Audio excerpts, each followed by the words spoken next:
The story begins in a dungeon. Hunters fighting fiercely against a terrifying monster. Breathing heavily, a guy told his teammates that no matter how he thinks about it, the raid is way too hardcore. So he asked when the other guild was coming with reinforcements because, at this rate, someone's gonna die. Someone replied he heard they'd be coming now, but he didn't know. Suddenly, from behind them, a man with a book told everyone to step back. He then activated a spell that sent multiple thorns flying and piercing the monster, making it scream in pain. The hunters were in awe as they saw the popular hunter, the guy with a phone on his head streaming, excitedly told the viewers that the man known as the Hunter of Hunters, Hunter G. Shinbake, had taken over the raid. All the while, someone was watching the stream. The guy wasn't impressed seeing the so-called Hunter of Hunters because he was someone who didn't even come to his son's graduation ceremony. The guy's name is Songyun, and he's the protagonist of this story. With flowers in his hand, a guy asked Songyun if he's alone and where his parents were. Songyun told him they were busy, so they couldn't come. The guy asked if that was really the case, then asked Songyun if he could take a photo for them, and so he took a picture of the guy with his parents.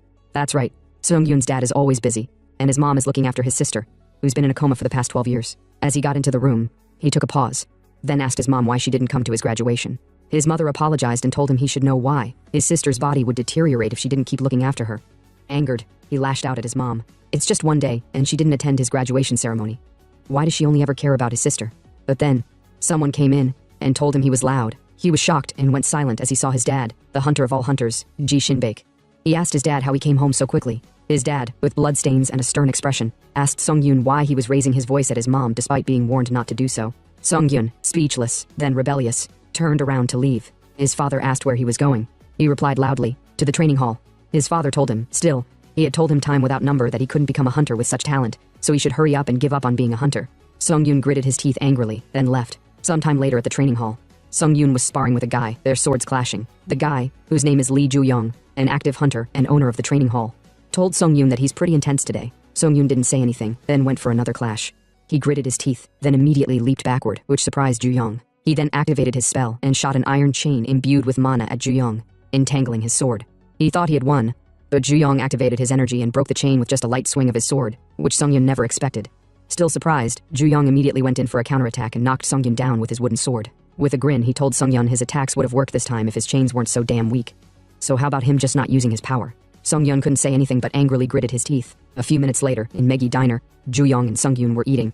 Ju-young told Songyun not to be so angry, since he had been treating him to the same black noodles all the time. Songyun remarked it doesn't feel great to eat at the expense of someone who's short on money himself, then told Ju-young they should practice one more time after their meal. Ju-young was surprised Songyun wanted to practice again, so he told Songyun he was gonna upset his stomach. Since his Hunter Academy entrance exam was already over, he told him to take a break until he got the results. Songyun shouted no. The other competitors have multiple abilities or are returnees. They shoot fire and break walls, which is insane. But with his shitty skills, there's no way he can become a hunter. If he wants his dad to acknowledge him, he can't just keep resting at home. Ju-young was speechless as he listened to Songyun vent, then told him that's even more reason for him not to train. His home and family should be the place where he's the most at peace. If his home is no longer comfortable, he won't have anywhere to rely on when he's having a really hard time. Now raining, Songyun left the restaurant. In front of him was a man and a group of other protesters with gloomy expressions.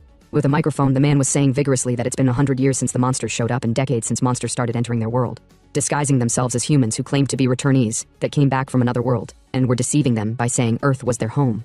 But they should know that this is not their home, and they should go back to the hell they came from. Other protesters backed him up, chanting, "Go back to hell." Songyun stood under the rain. A notification then entered his phone. He opened the message, telling him that due to the overwhelming number of applicants, they regretted to inform him that he had not been accepted into the 2026 admission for the Sungan Academy. They hoped to see him again under better circumstances. Seeing that he had not been accepted, he angrily slammed his phone on the ground flooded with water.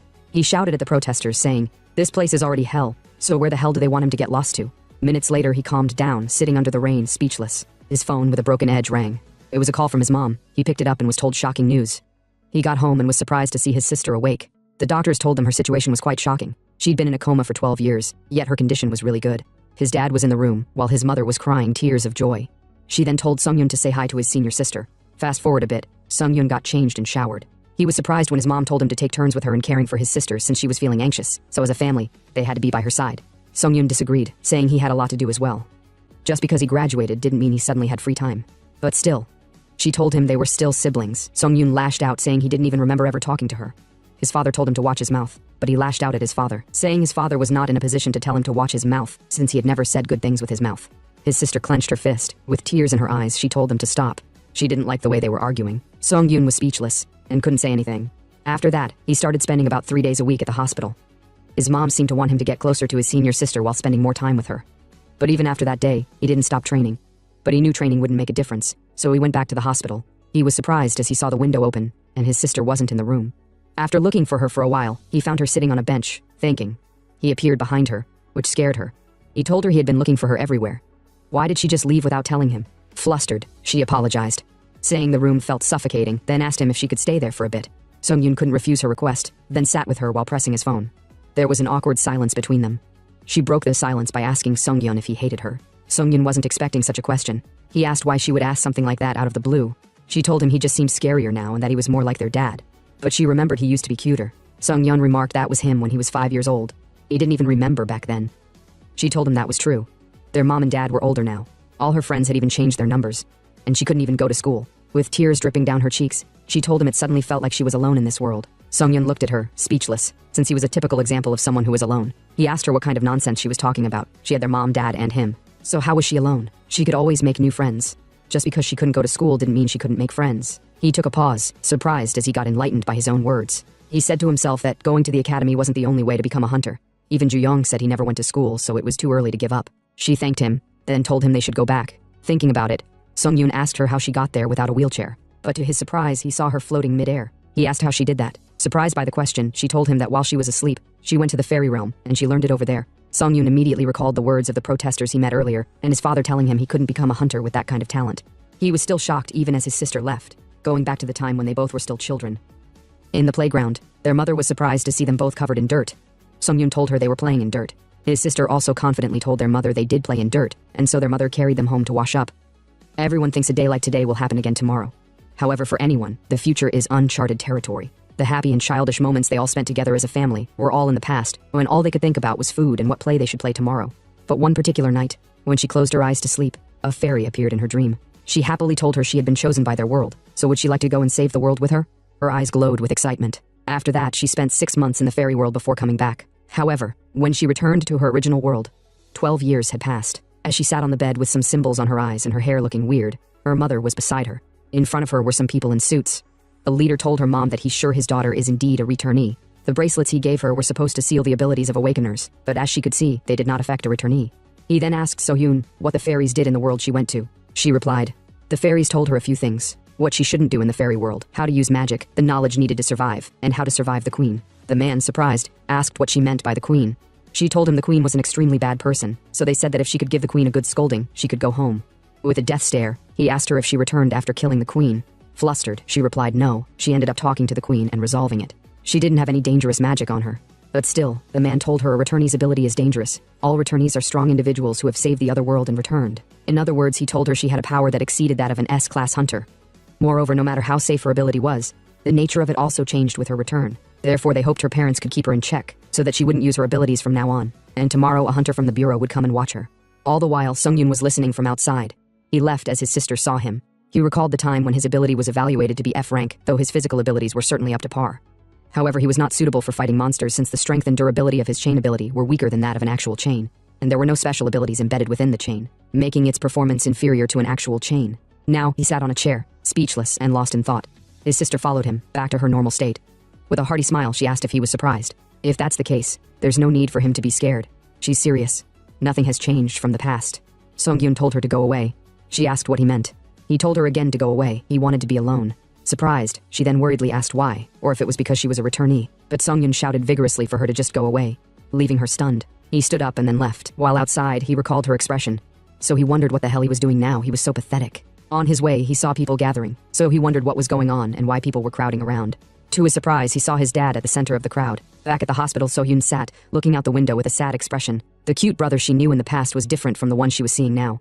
She then left the room, floating midair outside the hospital. She then arrived at the park where she and Sung-yoon had the most memories. Seeing how messed up and ruined the place was now, she recalled the past, wanting to go back, tears dripping down her face. She wished so dearly to go back to the time when they were young. Then she noticed someone from behind her, so she immediately went on defense, asking who they were. The guy told her to calm down, they should be the ones asking. He then asked for her identity. He asked her if she knew where this place was. She timidly asked what he meant. The guy explained, telling her this place was closed due to a dungeon break a few years ago, so it was dangerous for poor people to loiter around here. As they approached her slightly, she walked back, telling them she never knew the place was a dungeon. Hearing this, they asked her if she was an outsider, then asked her if they should take her outside. She replied no, it was fine, she remembered the way, she could leave by herself. Then bang, someone slammed her head from behind, immediately knocking her down. The guy who knocked her down told the others she was his since he was the one who got her. The guy asked why he killed her. He shouldn't butt in out of nowhere. But to their surprise, they saw her standing up and alive, though she was bleeding from her head. Seeing she was completely fine, they asked the guy if he was that weak for him not to properly crack open a head. The guy told them it was strange since he hit her so hard. So-hyun, shocked, wondered why he hit her. The guy with the bat then decided to take her down again. But she immediately stood up, telling them not to come any closer. If they did, she was going to shoot. They laughed, saying, "What's the deal with this bitch?" Another added, saying she must be from the mental hospital. She recalled the fairy showing her a magic book she got this time. The fairy told her the magic was called archery, and there was no need to be scared since those who got hit by the arrow wouldn't die. They would also be petrified for a moment. But as she shot the spell, blood splashed, and a big hole was dug into the stomach of the guy she shot. He fell to the ground dead, with blood everywhere. Seeing this, her aura immediately changed from blue to red while she panicked, looking at her hand. Back at the scene where the crowd gathered, Sung-yoon saw his dad carrying a body in his hands. Sung-yoon whispered, questioning if that wasn't the guy from YouTube. Was he dead? His father saw him, and so, some minutes later, the corpse was covered. Standing at a corner, his father asked why he was here and why he left his sister behind. He timidly replied, "Couldn't he just take a walk?" Seeing his sudden timid expression, his father asked if this was his first time seeing a corpse. He replied, "Yeah." His father then commented that 4 out of 10 was last year's mortality rate in the hunter industry. 2 out of 10 suffered serious injury, 1 suffered PTSD and stopped being a hunter. There's no exception, whether you are a newbie or a veteran, such is the kind of world hunters live in. So he asked Sung-yoon if he was confident he could survive in this world, but Sung-yoon couldn't reply. His father told him he knew he wasn't confident. After all, that must be the extent of his resolve. Now, on the hospital's road, Sung-yoon was walking, saying to himself that his lacking abilities and the reality of hunters, he tried to refuse acknowledging them. He didn't know anymore. He had no idea what he wanted to do. But as he looked up, he was surprised to see his sister in the air. Her expression darkened, and her aura turned murderous. Surprised, he asked if that was blood on her clothes and if she was hurt. What happened? So-hyun was still in shock, recalling the man from the Hunter Bureau earlier, telling her that a returnee's abilities were dangerous. So she told Sung-yoon not to come any closer. But before he knew what was going on, her energy exploded. As Sung-yoon sat beside a tree, dumbfounded and bleeding from his head, in the background, it was announced that a suspicious person was causing a disturbance outside the building, so they should make sure not to come outside. Sung-yoon shouted at her, "Is she crazy? What the hell is she doing?" So he told her to stop at once, crying and scared. She said she didn't want to. She didn't want to kill him. Her energy immediately went berserk. She screamed in pain as she tried to control it.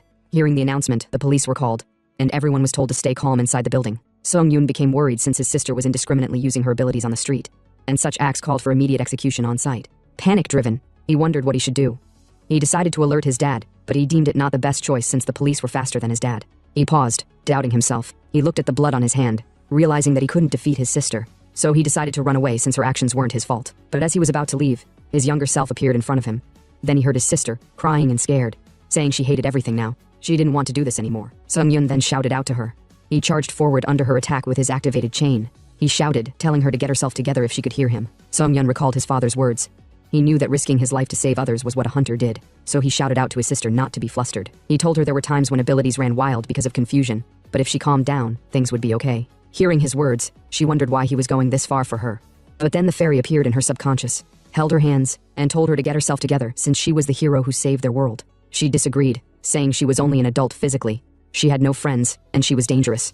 She had even killed someone. Everyone hated her. But the fairy told her that wasn't true. At least she had never seen someone risk their life to save a person they hated. So she told So-hyun to go back to the place where she belonged.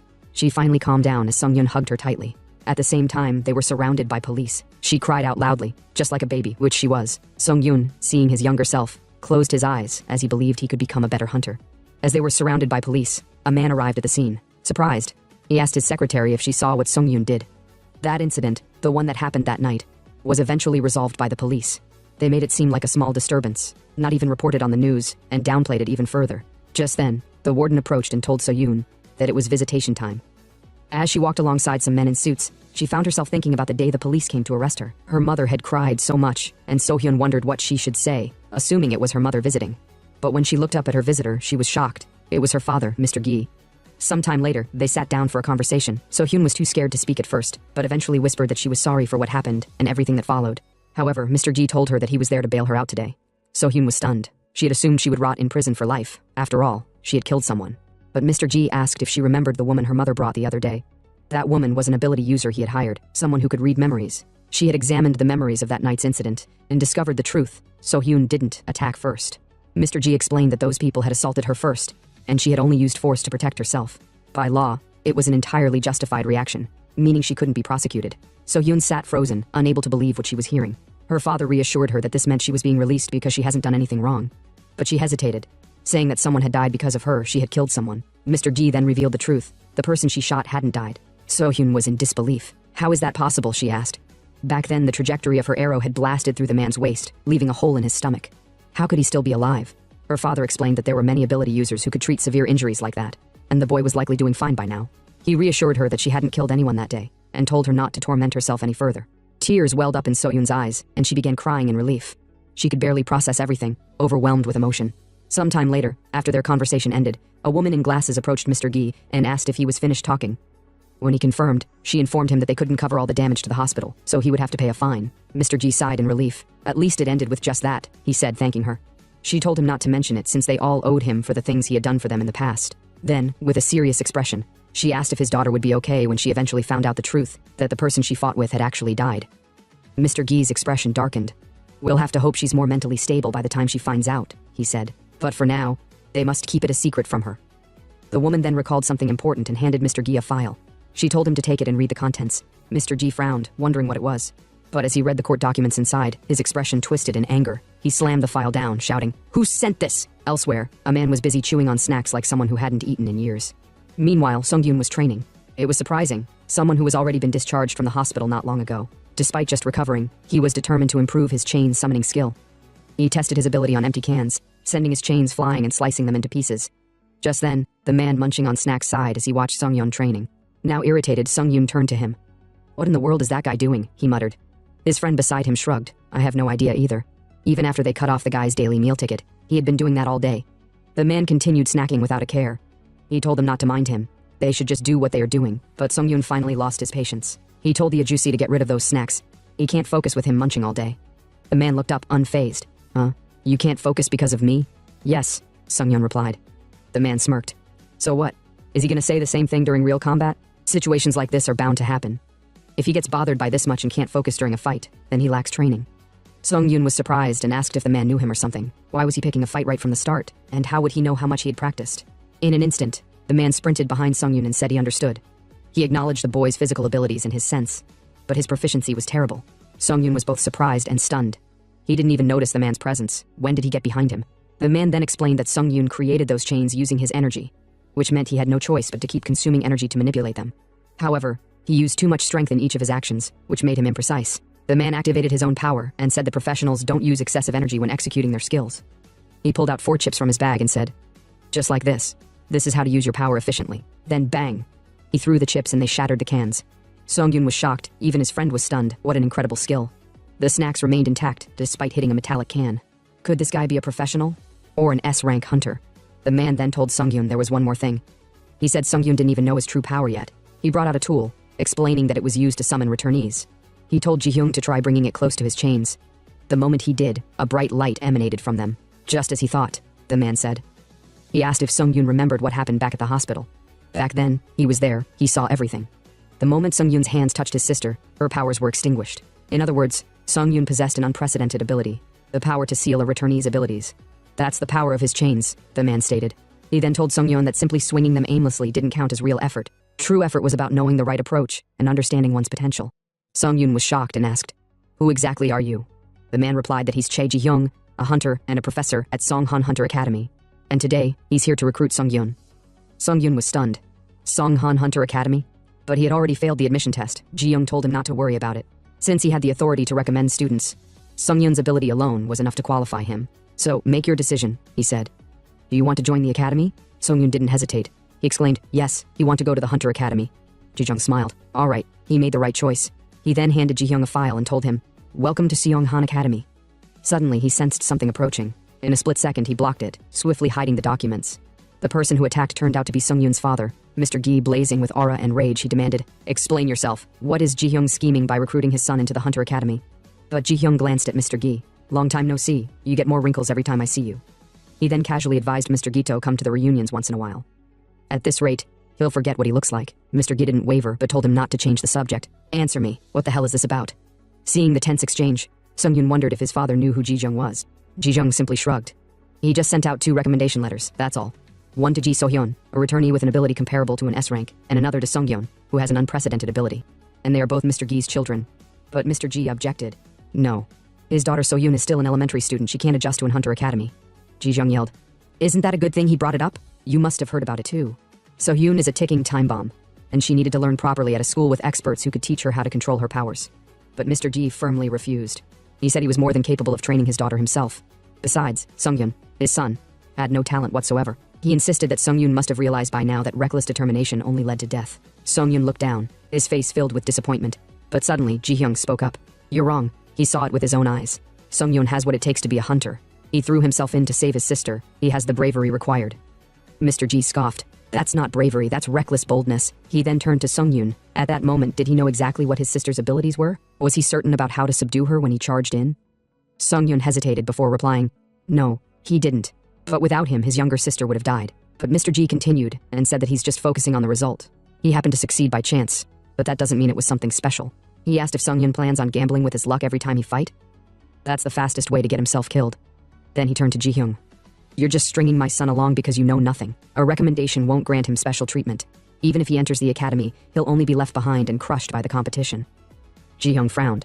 The top 100 students actually include those who were recommended. He'll be reporting this to the dean because Mr. Gi is tarnishing the academy's image. Mr. G smirked. Then send my regards.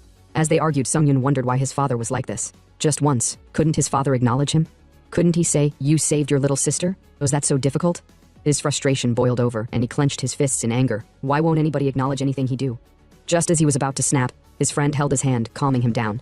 He said, Congratulations, Sung-hyun. Sung-hyun was surprised and asked, What does he mean? His friend smiled.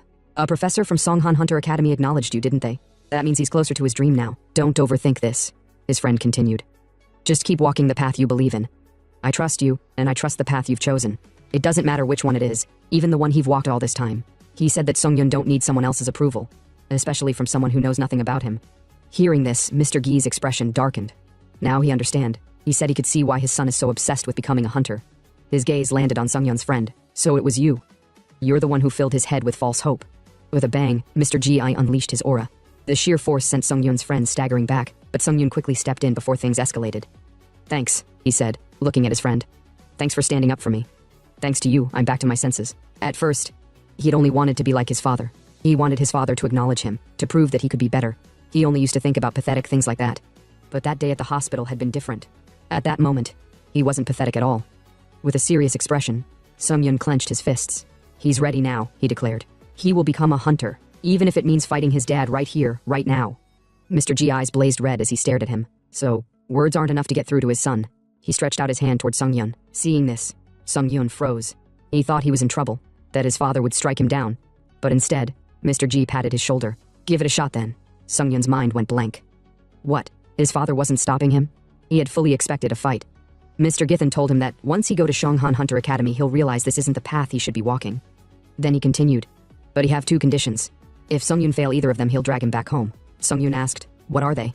Mr. G said first he must get into the student council. If he can't do that within a year, that means he's not capable enough. Ji-hyung immediately protested. Isn't that too much to ask of your son? Shut up, Mr. G snapped. Now for his second condition. He said that Sung-hyun must protect his sister. Her powers are unstable, and he's not thrilled about this, but he have no choice. She will attend the academy with Sung-hyun. Mr. G told him to make sure she does well in school. Same as before, if he fail, he is coming home. Sung-hyun clenched his fists. I'll do it, he shouted. With that, Mr. G turned and walked away. Even Sung-hyun and his friend were stunned. Did he just leave? Sung-hyun muttered. He had been sure his father would kill him right then and there. Just as Mr. Gi was walking down the street, a voice called out to him. It was Ji-hyung who asked if he didn't go too far, telling his son to get into the student council within a year. Student council members are top-class honor students. There's no way an F-ranker like Sung-hyun can manage that. But Mr. Gi replied, Sung-hyun dared to bring up becoming a hunter in front of him. He should at least be able to do that much. Ji-hyung sighed, letting out a dry laugh. There he goes with his ridiculous standards again. But Mr. Gi's expression was serious. He never wanted to drag his son onto this path, he admitted. But he recalled the moment Sung-hyun had said he wanted to be just like him. That was why he had to let him go. Meanwhile, at the hospital, where So-hyun was receiving treatment, she beamed with joy as she received a letter from Chai Ji-hyung. It was an admission recommendation to Songhan Hunter Academy. Just like that, February, a month filled with excitement and expectations, came to an end. The month of March arrived, bringing change. It was time for the admitted students to head to the academy. They all gathered at the seaport, where a massive ship awaited them. It was their ride to the Hunter Academy. So-hyun's eyes sparkled with excitement as she stared at the enormous vessel. But Sung-hyun, he felt neither happy nor sad, because he had no idea what awaited him at the academy. Just as the ship was sailing, a guy looked terrified at the figure he saw in his presence. The whole crowd behind him was running for their lives because someone was attacking them. It turned out to be a hunter causing great damage to the citizens of the area. The little boy yelled, "Isn't this man a hunter? Why is he attacking a citizen? He's supposed to protect them." Just then, the boy woke up. It wasn't just a dream, it felt more like a memory from when he was younger. Now grown up, he was a newly admitted student at Seonghan Hunter Academy, and he was on the same ship that was already sailing. A guy with glasses approached him. "Hey, are you okay? I heard you groaning in your sleep. Are you seasick or what?" The white-haired guy shook his head. "No, he just have a bad sleeping habit." The guy with glasses adjusted his frame and said, "Well, this is first time seeing the guy's face. He must be a new student, right?" Then he said, "He's Sion Purium, a second-year student. They should get along well." The white-haired guy nodded. "All right, my name is Subin. Nice to meet you." Meanwhile, in Sungyun's room, he and his sister Sohyun looked through his luggage. She furrowed her brows. "Why does he have so many knives and strange things in here?"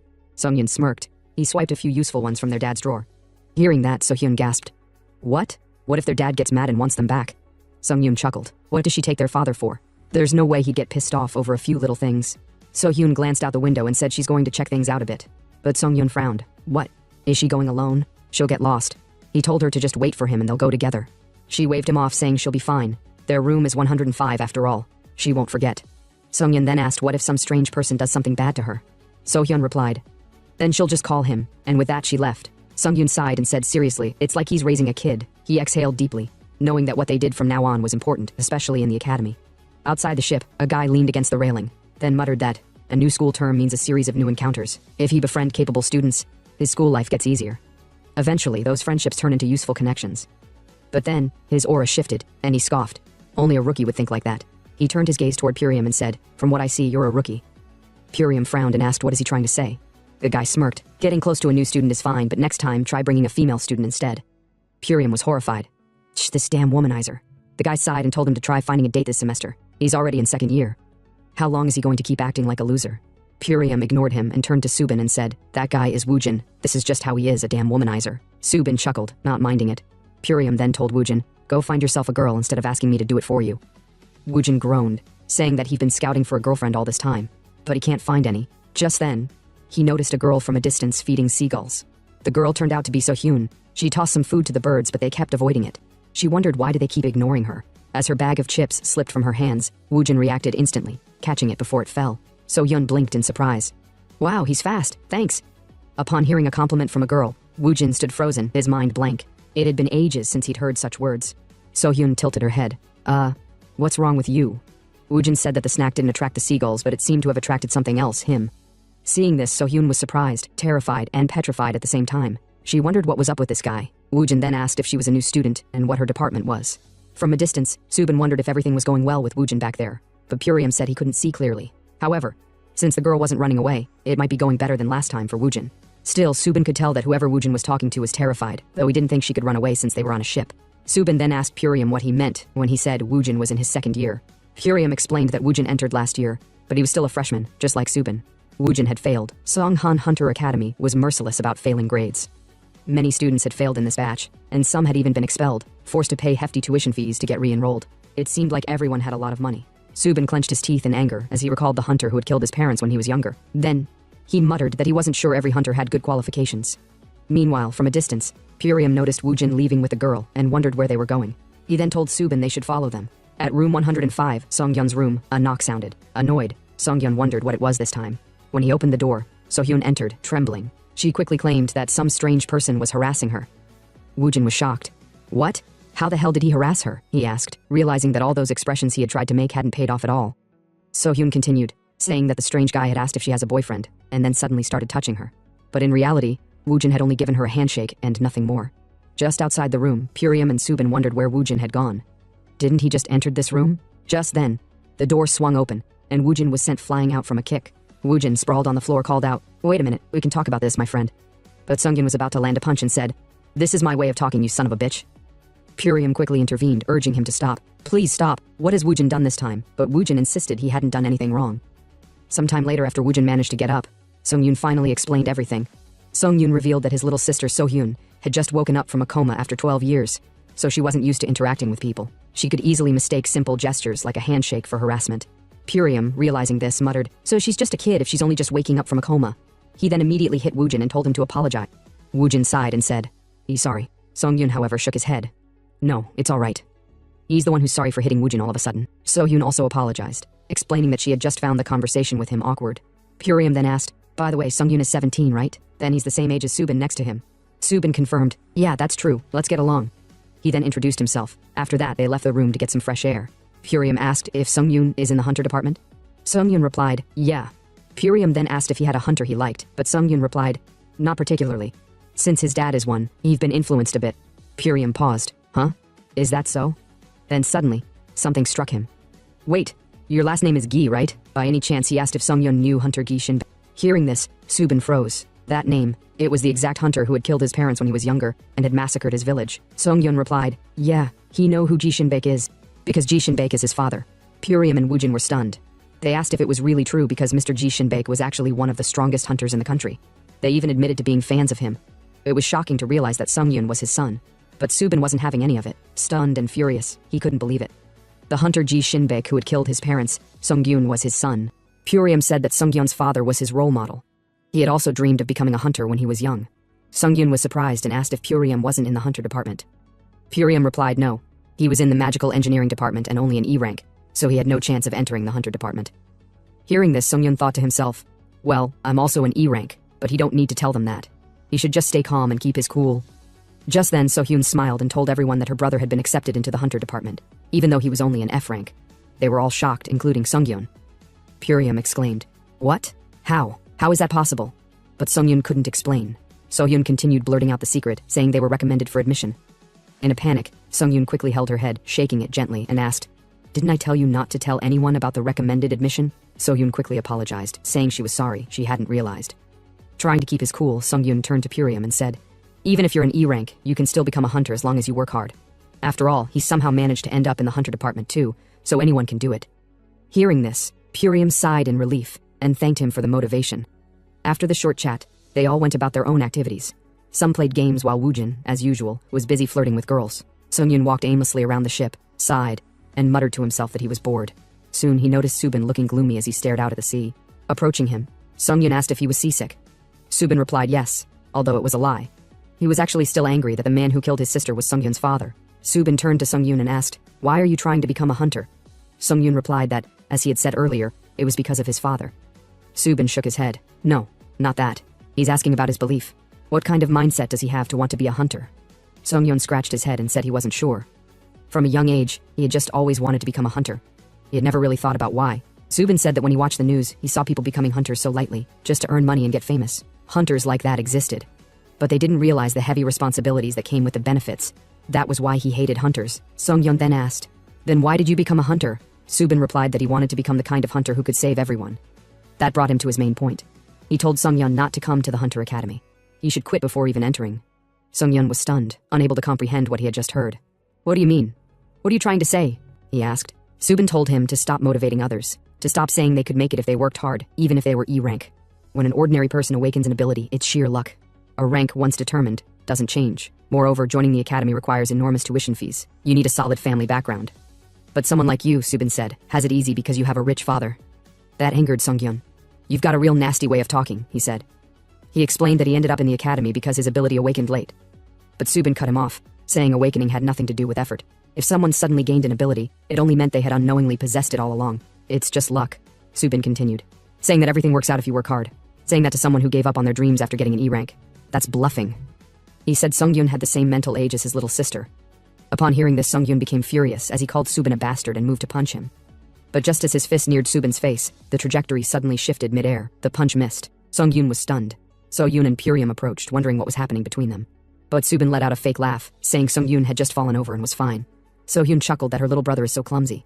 But deep down, Sung-hyun couldn't believe what had happened. Just before his punch landed, something strange had altered its path. Subin, with a cold look, said, people like you who throw punches first will just tarnish the hunter industry. You should listen and give up. As Subin turned to leave, he noticed a chain tied to his leg. Sung-hyun had summoned it and dragged him down. Since Subin said he got here through luck, and that may be true, but now that he's here, he thinks he deserves a shot. Sung-hyun declared that there's no way he's leaving this academy on his own. Subin scoffed. Even if you stay with that low rank, it'll be hard. We'll see, Sung-hyun replied. He then proposed a duel, just between them. He told Subin to meet him here at midnight. They should go all out. Later that night, on the ship, they still hadn't reached their destination. So-hyun was asleep with tears in her eyes. Her fairy friend from the other world appeared and assured her that she will never disappear. Someday, surely, they'll meet again. So-hyun awoke, wondering where her brother had gone. She quickly went to look for him around the ship. Just then, a voice called out, "Hey!" Startled, she threw her phone away. It turned out to be Woojin, Purium, and Somi. Woojin asked, "What are you doing here?" So-hyun didn't reply. Instead, she asked, "What are they all doing here? Why are they still awake?" Woojin explained they were heading to another room to play games and asked if she wanted to join. Purium nodded, saying, "Since they'll meet at school anyway, it's a good chance to get to know the others." They asked So-hyun if she wanted to come. Giddy with excitement, she agreed, completely forgetting about her brother Sung-hyun. Moments later, they entered the game room. 3 students were already seated with drinks and snacks. A large guy saw them and said, "There they are, sit down already, let's start the game."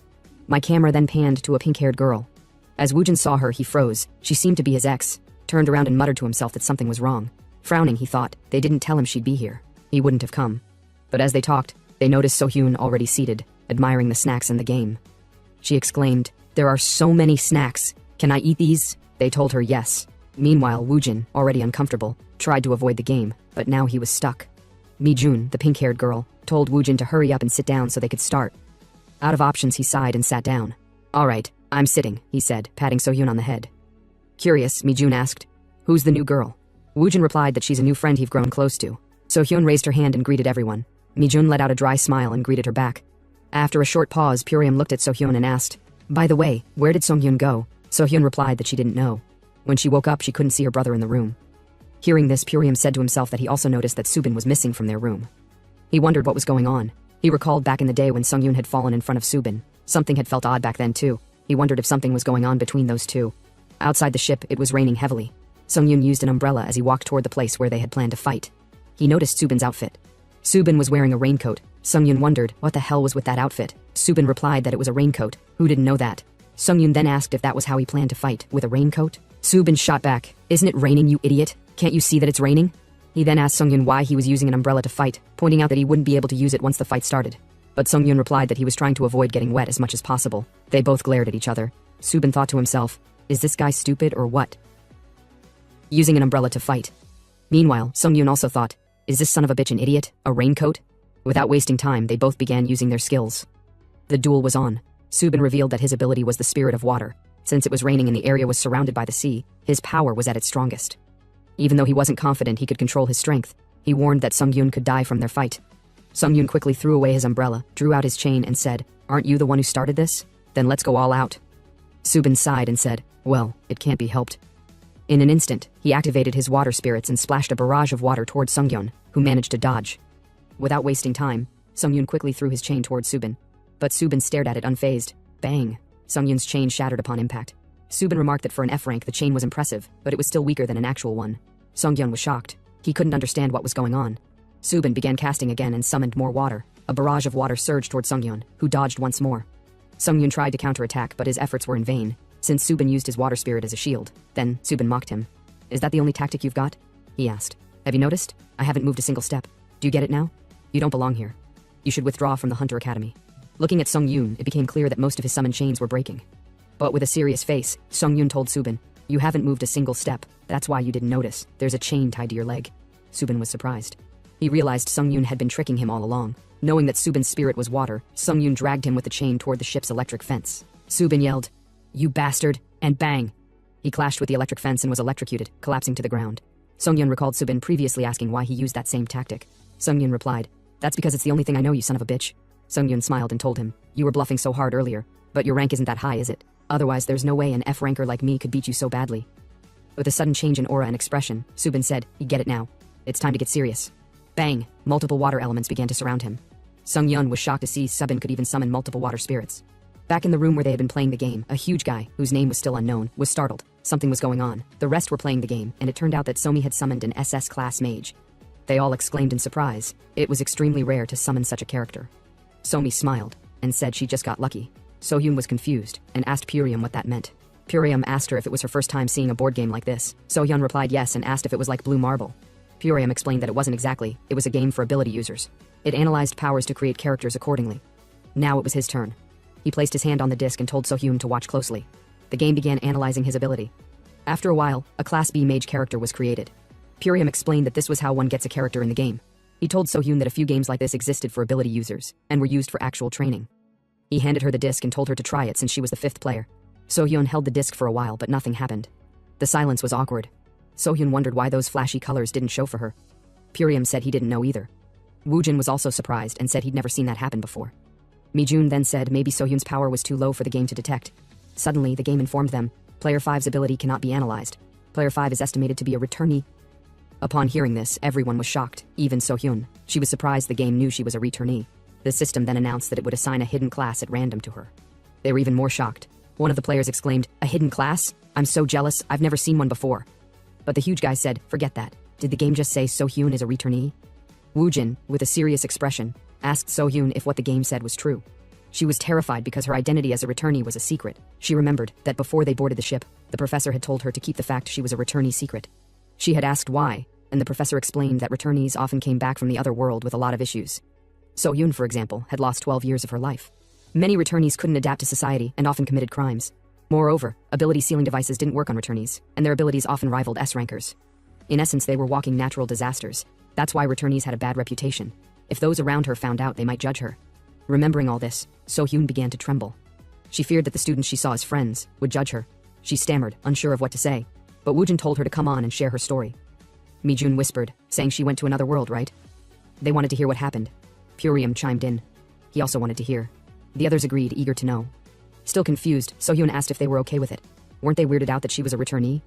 Somi said no, she didn't mind things like that. So-hyun breathed a sigh of relief. They weren't scared of her. Mijun said she wanted to know her story from the other world, coming back after fighting demon kings and all that. Then Mijun asked if So-hyun had ever killed someone. At that moment, memories of when she killed someone after returning from the other world came flooding back. Now, back to the fighting scene. As everyone could see, Subin was the one standing. It seemed he had defeated Sungyeon after deciding to get serious with the fight. Subin said it was too bad. Sungyeon might have been better in terms of strategy and technique, yet he was still the one who went down. He told Sungyeon not to take it too hard. Power that comes easily often ends up being weaker than the one earned through hard work. He continued, saying that some people give up on their dreams because of their low ranks, while others suddenly gain abilities and stumble into opportunities others are desperate for, as if it were nothing special. But power, family, connections, job, and money. It was the same for everything. There was a limit to what one could earn with just raw power. At school, Sungyeon would face people stronger and more cruel than him. Going there would only bring suffering. So he told Sungyeon to give up and not go to the Hunter Academy. But Sungyeon began to get up. He said his dad wasn't an S rank, not even an A rank, but he had still accomplished more than most A rank hunters. He had cleared tons of A and S rank dungeons. He had saved countless people. All of it was done through sheer effort. Now Sungyeon, filled with anger, declared that he might be an F rank, but no one got to decide if that was enough to kick him out of the competition. Subin then said, "Okay, if you know so much about your dad's accomplishments, then you must remember the S rank gate that appeared in Mapo 7 years ago, right?" Sungyeon replied, "Yes, why is he suddenly bringing that up?" Subin told him the dungeon break back then resulted in a lot of casualties. Aside from the people killed by monsters, some were even unlucky enough to be murdered by a hunter. Sungyeon replied that no one criticized what happened back then anymore. His father had a reason to do what he did. Upon hearing this, Subin was utterly angry and boiling with rage. He yelled, "My sister died there. Are you saying your father had no choice, sacrificing a few for the many? Is that what hunters believe in? Isn't a hunter supposed to protect everyone?" He then told Sungyeon he had a question. "Why are you doing all this? What kind of hunter are you trying to become?" Just as they were talking, a figure emerged, peeking at them from a distance. The figure was ominous. Even now, no one knew who it was, but that will be revealed in a future part of the story. Now back to the gaming session. But let's rewind a few minutes, just before the fight. Back in the room where they were playing games, Mijun asked So-hyun if she had ever killed someone. So-hyun became anxious. She quickly stood up and said she was going to the toilet, then began to run away. As she ran, Mijun laughed out loud, wondering what that was all about. She's funny, running away just like that. But Purium, wearing a serious expression, asked Mijun why she would bring that up so suddenly. Mijun apologized, admitting that it was kind of creepy to mention. She said she was sorry. She then asked, "Is So-hyun in the magic engineering department?" Purium replied, "No. So-hyun is in the hunter department." Upon hearing this, Mijun responded, "What? Really? Then she's no good. Because being a hunter isn't just about hunting. Sometimes they have to kill people. In other words, take lives when necessary. And they all knew that when they came here." Mijun said she doubted So-hyun would survive in this academy if she had that weak mindset of not being able to kill a person. Now as So-hyun ran outside the room, she panted heavily. But then she calmed herself and wondered why she ran away. All she had to do was say she had never killed anyone. It wasn't like she was lying. But even now, whenever she thought about that moment from back then, her heart wouldn't stop pounding. She kept feeling like she didn't belong here. She wondered if she would be able to make new friends in this academy. Just then, a figure approached her, and So-hyun was startled. It turned out to be a girl. The girl greeted So-hyun and said, "Oh, you're that girl from the gaming room." She said, "I didn't tell you my name, right?" She then introduced herself. "My name is Mo-dan." So-hyun also introduced herself. Mo-dan asked if she was okay, can she still play the game? But So-hyun shook her head and said she wasn't sure. Mo-Dan then said this was her first time encountering a hidden class, and she really wanted to see it. But So-Yoon apologized. She said she didn't think she could play the game anymore with them. She thought it would go well, but now she wasn't sure if she could be friends with all of them. Just thinking about that moment in the past scared her. Mo-Dan, trying to console So-Yoon, told her that she had almost killed someone too. She had awakened late back in high school. It happened suddenly during class, and she lost control. Her friends got caught up in it and were gravely wounded. But still, she believed in herself. After all, getting intimidated wouldn't change anything. That was why she made an effort to ensure it would never happen again. Upon hearing this, So-Yoon was surprised by Mo-Dan's bravery.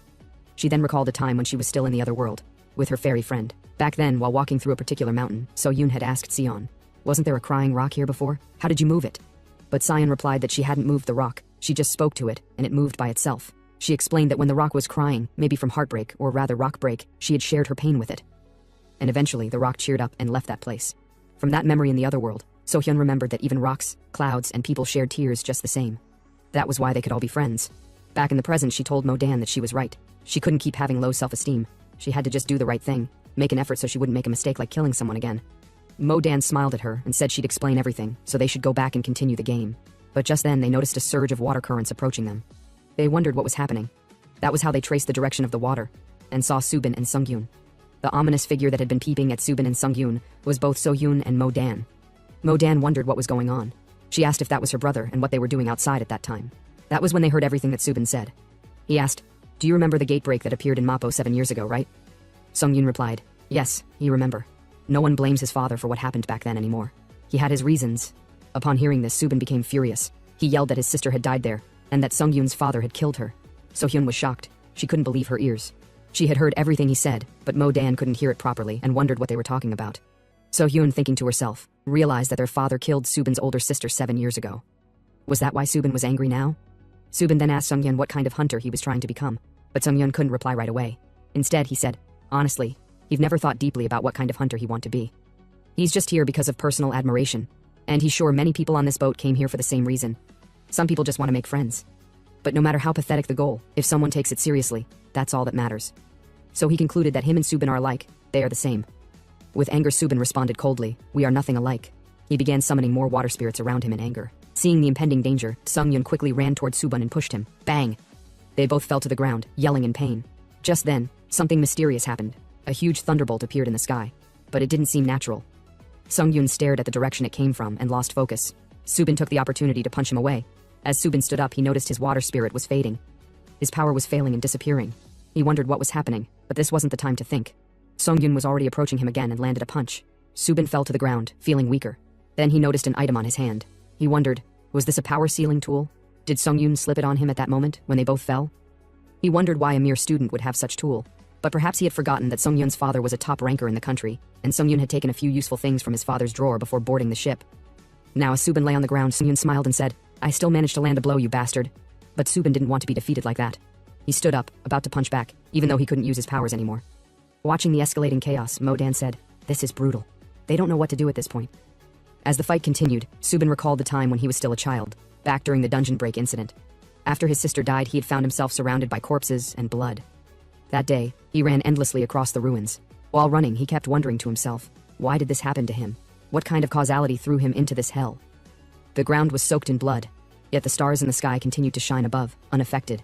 He cried out in pain and collapsed mid-run, still a small boy. He questioned why no one had come to help him. Why, even though they were hunters, had they failed to save anyone? At the very least, they should have saved someone. From that day on, he made up his mind. If hunters could not take responsibility, then he would do it himself. For people like him, people who had no power, no one to save them in times of tragedy, Subin vowed to become a hunter who saves everyone. He swore never to leave anyone behind who was suffering, never again. Now, hearing Sunghyun say that they were the same, Subin responded sharply. He said they were not alike. Why do people blessed with such unfair power use it only for their own selfish gain? He grabbed Sunghyun and demanded, couldn't he at least try to be more serious and use his power for the greater good? But Sunghyun replied that he didn't fully understand the responsibilities of a hunter, or what it truly meant to be one, or even anything about Subin himself. But wasn't that something they could learn from now on? That, after all, was why he came to school in the first place. Just then, a figure approached and fired a gun into the air. Both Subin and Sunghyun scrambled, wondering, who the hell was that? Let's go back a few seconds ago, before the fight ended. So-Hyun and Mo-Dan were watching the battles unfold, wondering what they should do. The fight was so intense. Just then, Purium approached them and asked what was going on. Upon seeing Sung-yoon and Subin fighting, he exclaimed in disbelief, wondering what was wrong with them. Why were they fighting? So-hyun replied that she didn't know either. She saw them fighting as soon as she came out. Purium began yelling, trying to get their attention. Just stop! What are you two doing, fighting on the ship? But it turns out that they couldn't hear him at all. He shouted again, worried that someone would get hurt if this continued. So-hyun began walking toward them and said that since they couldn't hear from this distance, she would have to stop them by force. But Purium asked how she intended to stop them, considering they were ability users. So-hyun replied that they just needed to separate them, but Purium warned her. She must never interfere in a fight between ability users. It's no different from jumping into a gunfight. Upon hearing this, So-hyun got an idea. A gun confiscation plan, she said. She told Purium they would just take away the guns, meaning they would disarm the situation. But Purium firmly refused. Absolutely not. They can't do that. Still, he said that if they left Sung-yoon and Subin fighting like this, and if another water blast hit the ship's deck, it would be a real disaster. Just then, he remembered something in his bag. Pulling it out, he said he'll use this to stop them. So-yoon, surprised, asked what he was trying to do. Purium pulled out a gun, a magic tool, and said he had no choice than to do this. Seeing the gun, So-yoon thought to herself, maybe Purium is really planning to shoot her brother and Subin. Purium then approached the two fighters and shot the gun into the air. The moment he fired, the fight stopped. He sighed in relief. Finally, they're looking this way. Now that he had their attention, he yelled at them, asking, "What are they doing?" They didn't even answer when they were called. And now they're fighting with their abilities. What if something had gone wrong with the ship? What if other kids got caught up and got hurt? He sighed again. Why are there so many troublemakers around me?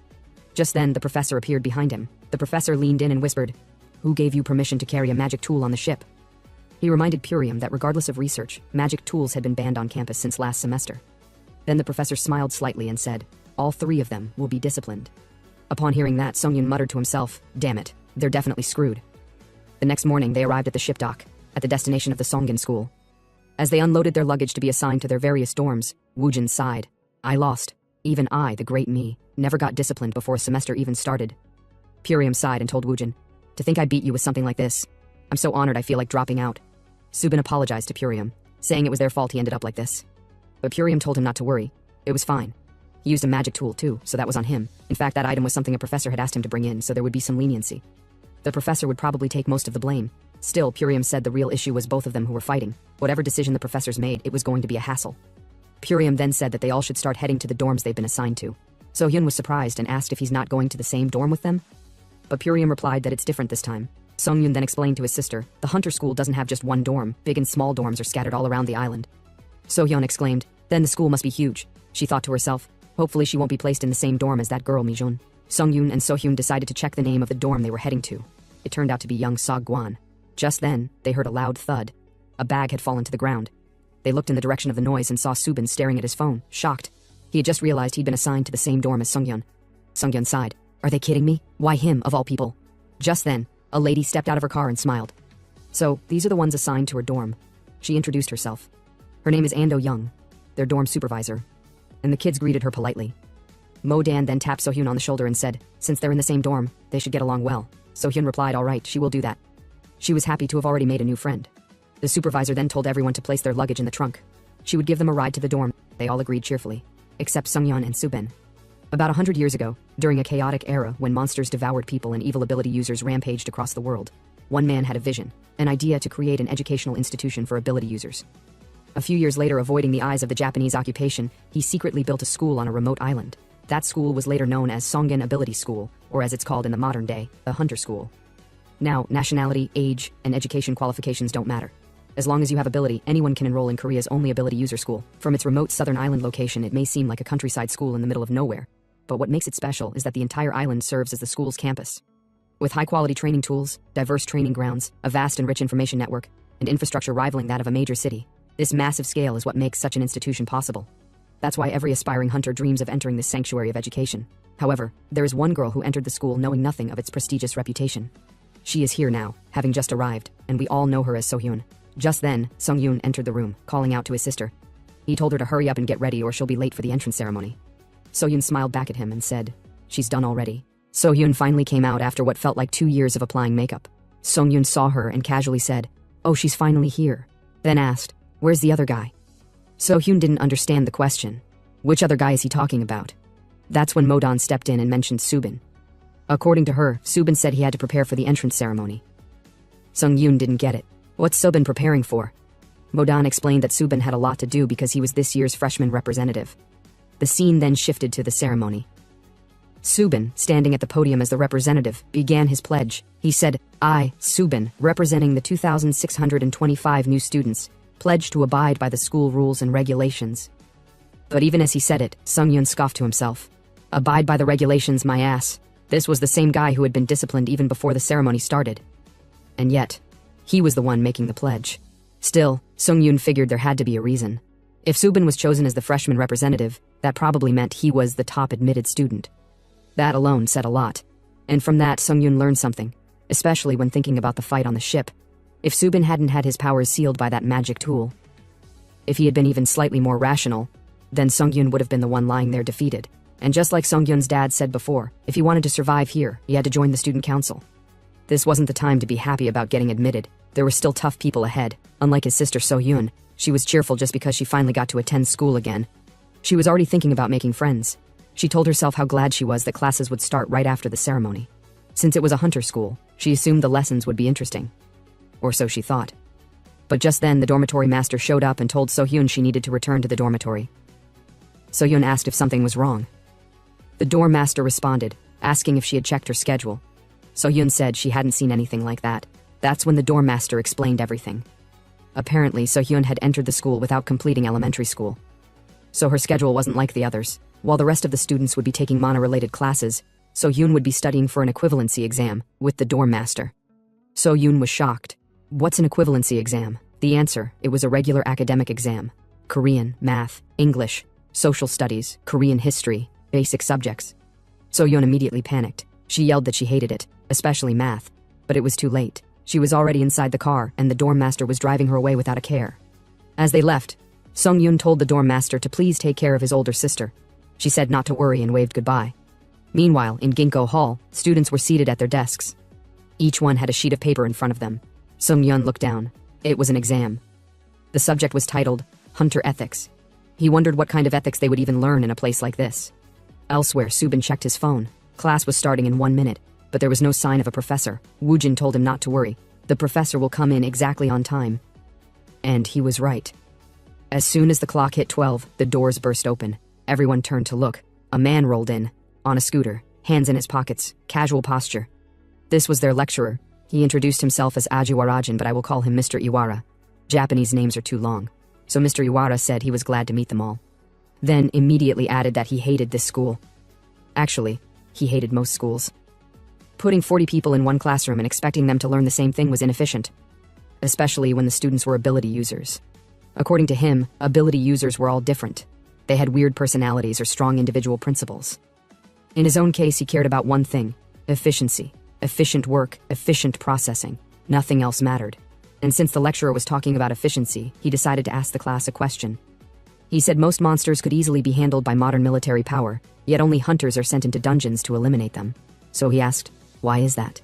The students looked at each other, sweating nervously as if the answer might appear on someone's face. Since no one could answer, he said the reason was simple. Using hunters to kill monsters is more economical. If governments use military force, the cost of guns, ammunition, and operations would far exceed the profits earned from the magic stones. In comparison, even if all ability users did was eat, sleep, and poop, they could still unleash overwhelming force, and that made them far more cost-effective. That's how the profession of a hunter was born. In the end, it's all about money. And that's also why they're called hunters, not heroes. Mr. Iwara continued. He said for hunters, money isn't the only cost. The physical and mental energy they spend during battle is also a form of expense. In combat, you have to use the minimum amount of ability, move efficiently, and choose the optimal strategy. There's no bigger fool than someone who dies just because they overexerted themselves. In other words, judgment. That's the #1 quality a hunter must have. A hunter must know how to assess the situation. Right then, the lecturer pointed to a student seated near the front. He asked the student to tell the class what his ability category was. The student scratched his head and said he was a construction sorcerer. The lecturer nodded, then pressed him further. Do you know the range of your ability? The student answered, around 100 meters, max. The lecturer asked again, in the case of physical construction, can he decompose compounds? The student hesitated. He haven't tried. He's still a beginner. But the questions didn't stop. How many kilograms can you manipulate? What's the speed at which you can manipulate objects? What common traits do the materials you use share? The student was completely stunned. He had no answer. The lecturer approached him and said flatly, this means failure. If he couldn't answer questions like that, He had no business being here. By now, the student should already know himself and know his enemy. If he had both, he would never lose a fight. The lecturer continued. How can someone who doesn't even understand their own capabilities possibly evaluate someone else's and come up with a strategy? Then he turned towards Sungyun. Hey, curled-haired boy, you. He asked him to tell the class what his category was. But Sungyun remained silent. Truth was, he didn't know. The lecturer's tone changed immediately. Why aren't you answering? Sungyun started sweating. The whole room was silent, and finally he said it. I don't know. I don't know anything about my category. The lecturer frowned hard. The entire classroom went stiff. The students couldn't believe it. Someone was actually admitted into the academy without knowing their own ability category. After the lecture ended, students started heading back to their dorms. In the hallway, Sungyun was walking alone when someone called out to him. It was Subin. Subin shouted, asking if he's crazy? What does he mean by he don't know his own category? He ran up to him and asked, why are you acting like this on the first day? Are you pretending? Sungyun answered honestly. He said he had heard terms like category and construction sorcerer for the first time today. He didn't know anything about them before, and that's why he couldn't answer. Subin was speechless. It was true. Sungyun really didn't know anything. Subin got frustrated and said he'd rather forget it. He wasn't going to involve himself in this stupidity any further. He told Sungyun to figure it out on his own, and walked away. As he stood in the hallway, Sungyun felt awkward. The other students were still staring at him. Their glares were sharp and suspicious, like he had done something terribly wrong. At that point, Sungyun still didn't realize what kind of consequences his actions would bring. Meanwhile, the dormitory master praised Sohyun, saying she was quite good at addition and subtraction. Sohyun smiled and told her they should wrap things up for today. But the dormitory master shook her head. It was time to move on to multiplication. Sohyun let out a heavy sigh. She really wanted to leave this place as soon as possible. Back in the office, Mr. Ji-young was interrupted by a student entering. He looked up and asked what the student wanted. It was Sungyun. Mr. Ji-young asked him if he already couldn't keep up with the school. Sungyun replied yes, and added that the other students all seemed to understand everything like they had already studied it before.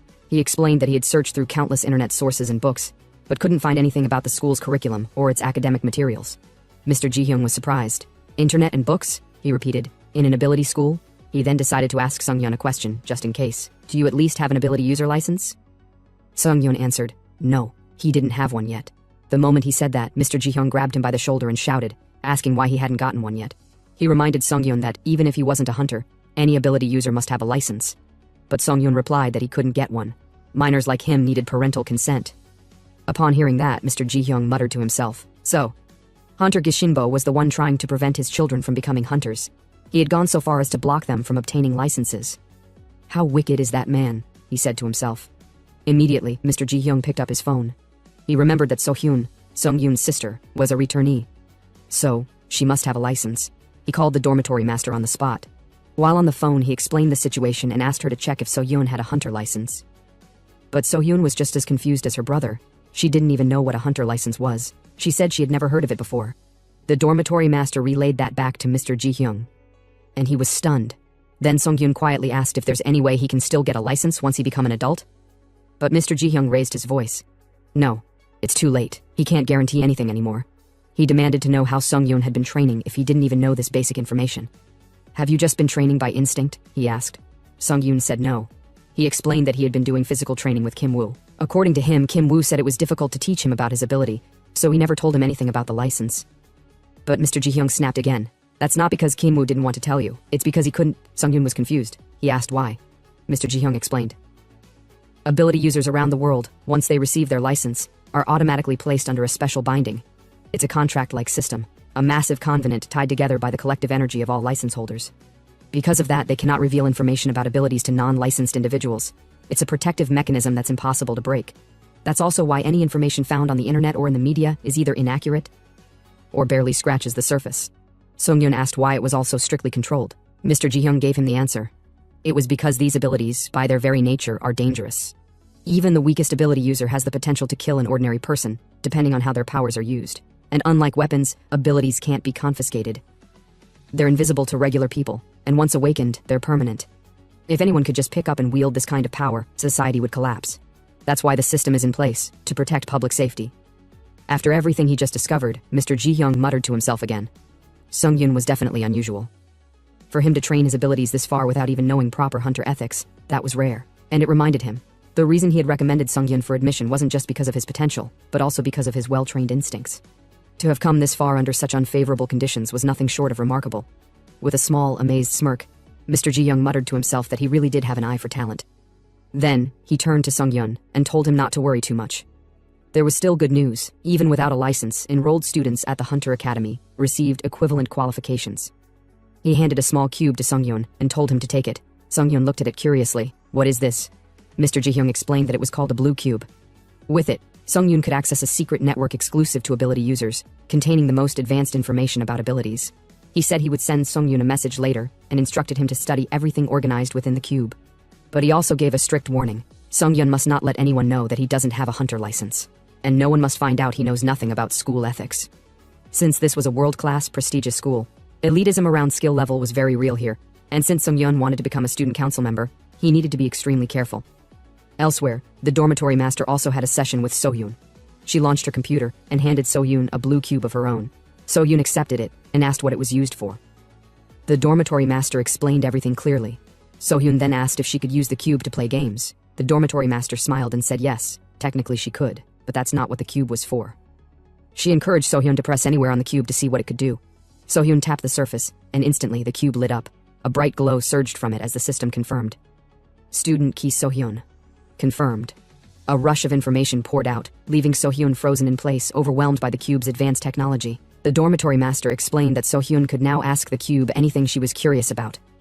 So-hyun, still amazed, asked, "So, the cube can talk too?" The cube responded, "That is correct. Please speak." Now excited, So-hyun said she wouldn't hold back. She had always been curious about something that happened back when Subin and Sung-hyun were fighting on the ship. So she asked the cube, "What happened in Mapo District 7 years ago?"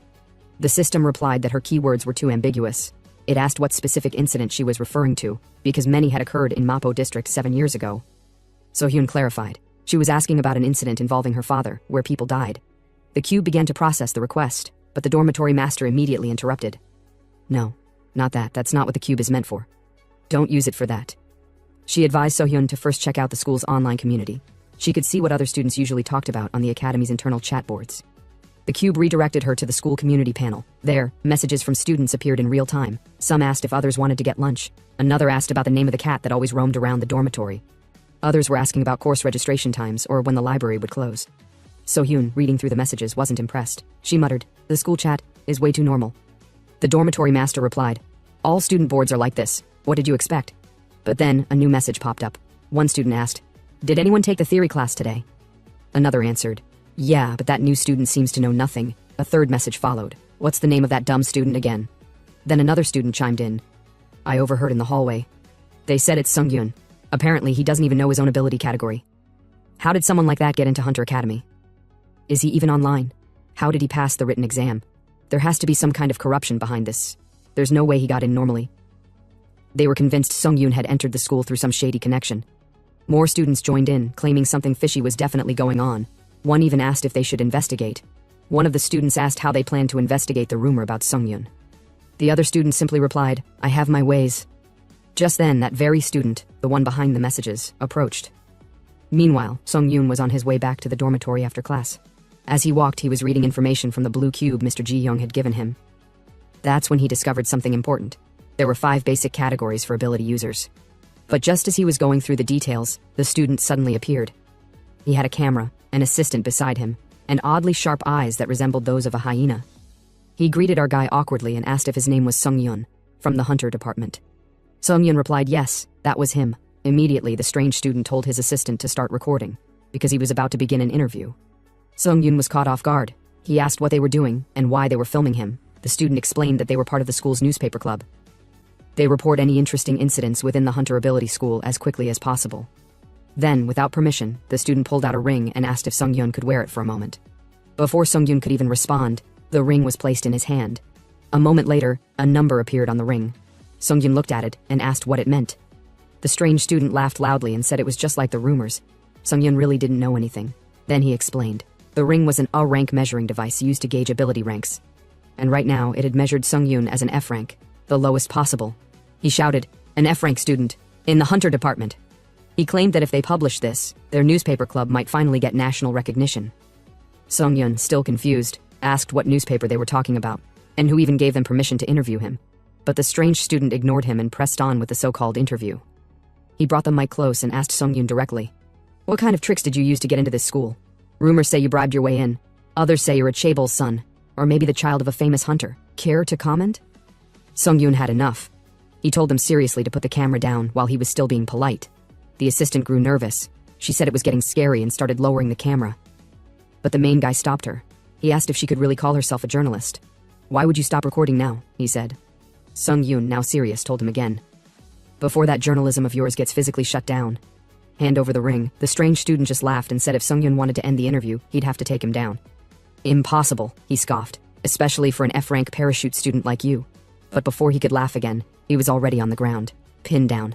Sung-yoon had knocked him out and locked his wrist in an instant. The guy tapped out, begging Sung-yoon to let go. He promised not to publish the story and offered to return the ring. While holding him down, Sung-yoon muttered that he was afraid something like this would happen. And now here they were, these kinds of people, already showing up.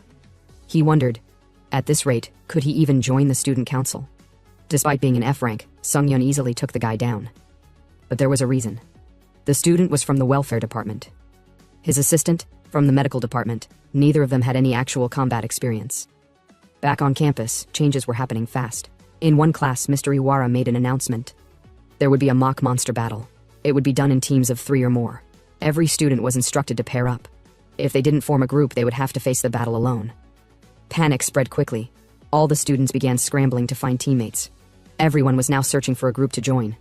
The first group, Sung-yoon, tried to join, rejected him. They apologized and said their team was already full. The next one told him they had already formed their group and couldn't take anyone else.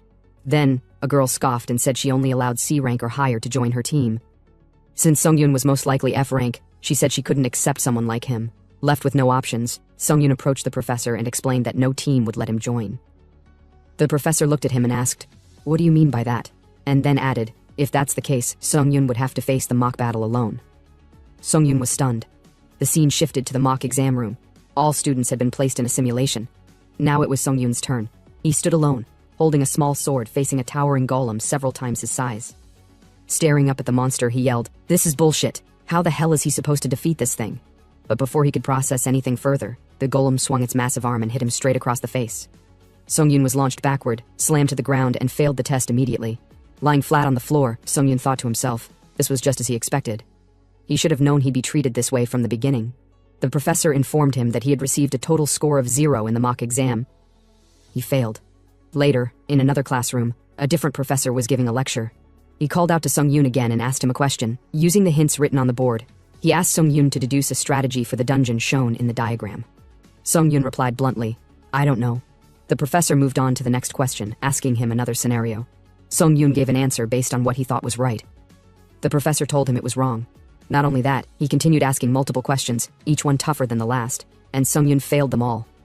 Finally, with a sharp change in tone and a heavy aura, the professor asked, "Why are you even here?"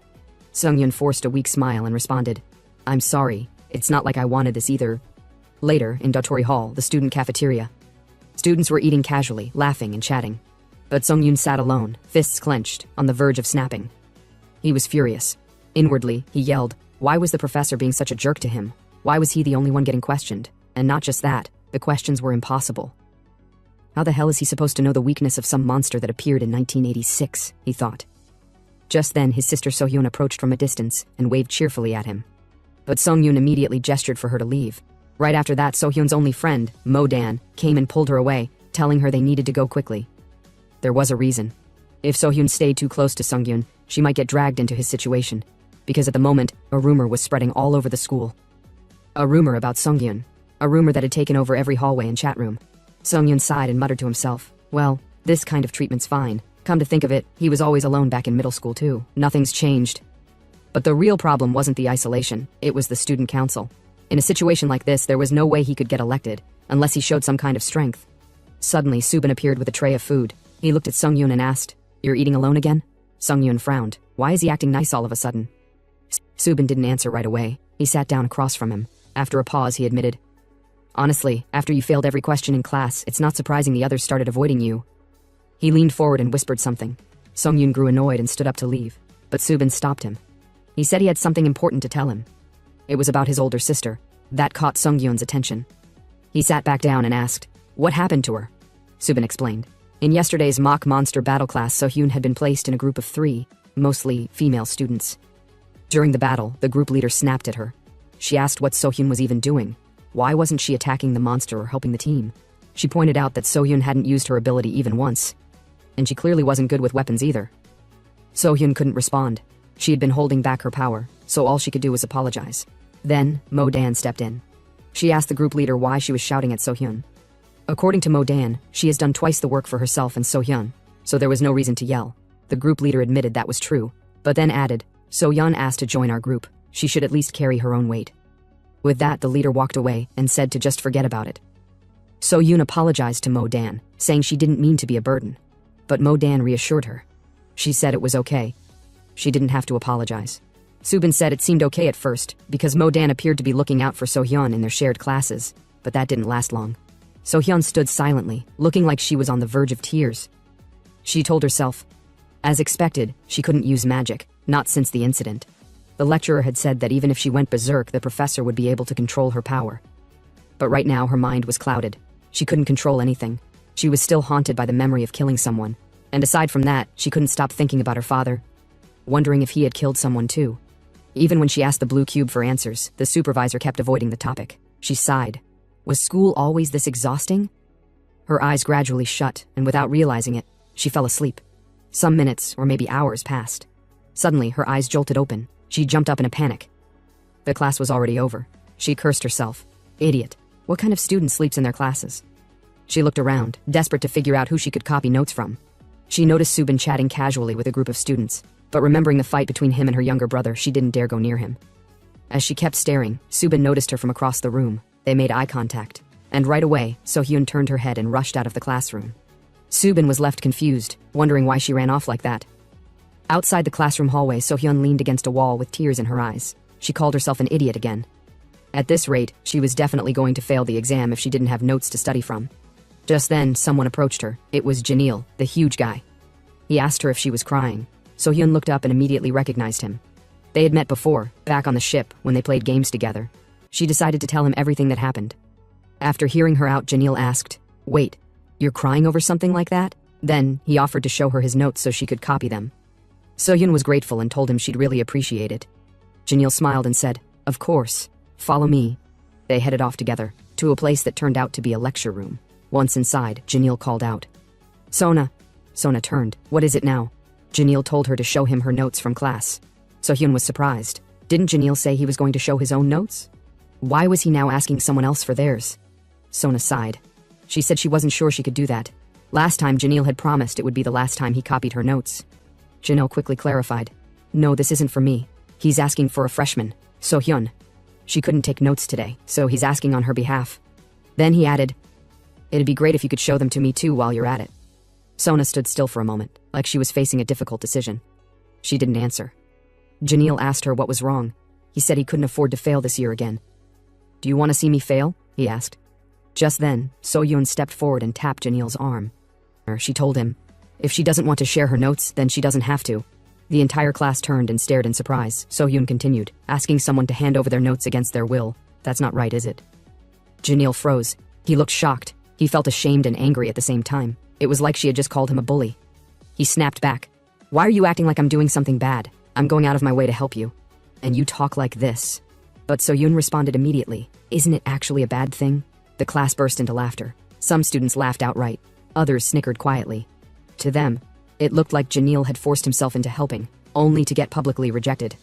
Now that she had said what she needed to say, Sohyun turned to leave. She said, "Guess I'll be going now." And with that, she walked out of the room. Janil didn't say a word. But just as Sohyun was about to leave, Janil suddenly grabbed her hand, forcefully. He yelled at her, demanding to know if she really thought she could just walk away like this. He said she had a talent for making people look like villains. "Hope you know that," he added. Sohyun replied calmly that she understood, so he should let go of her and just talk. But Janil grew more aggressive. He said she had to clear up the misunderstanding before she left. If she didn't, he'd be publicly humiliated. His grip tightened. Sohyun winced. It was starting to hurt. And now, she was getting angry too. Without warning, she raised her hand and slapped him.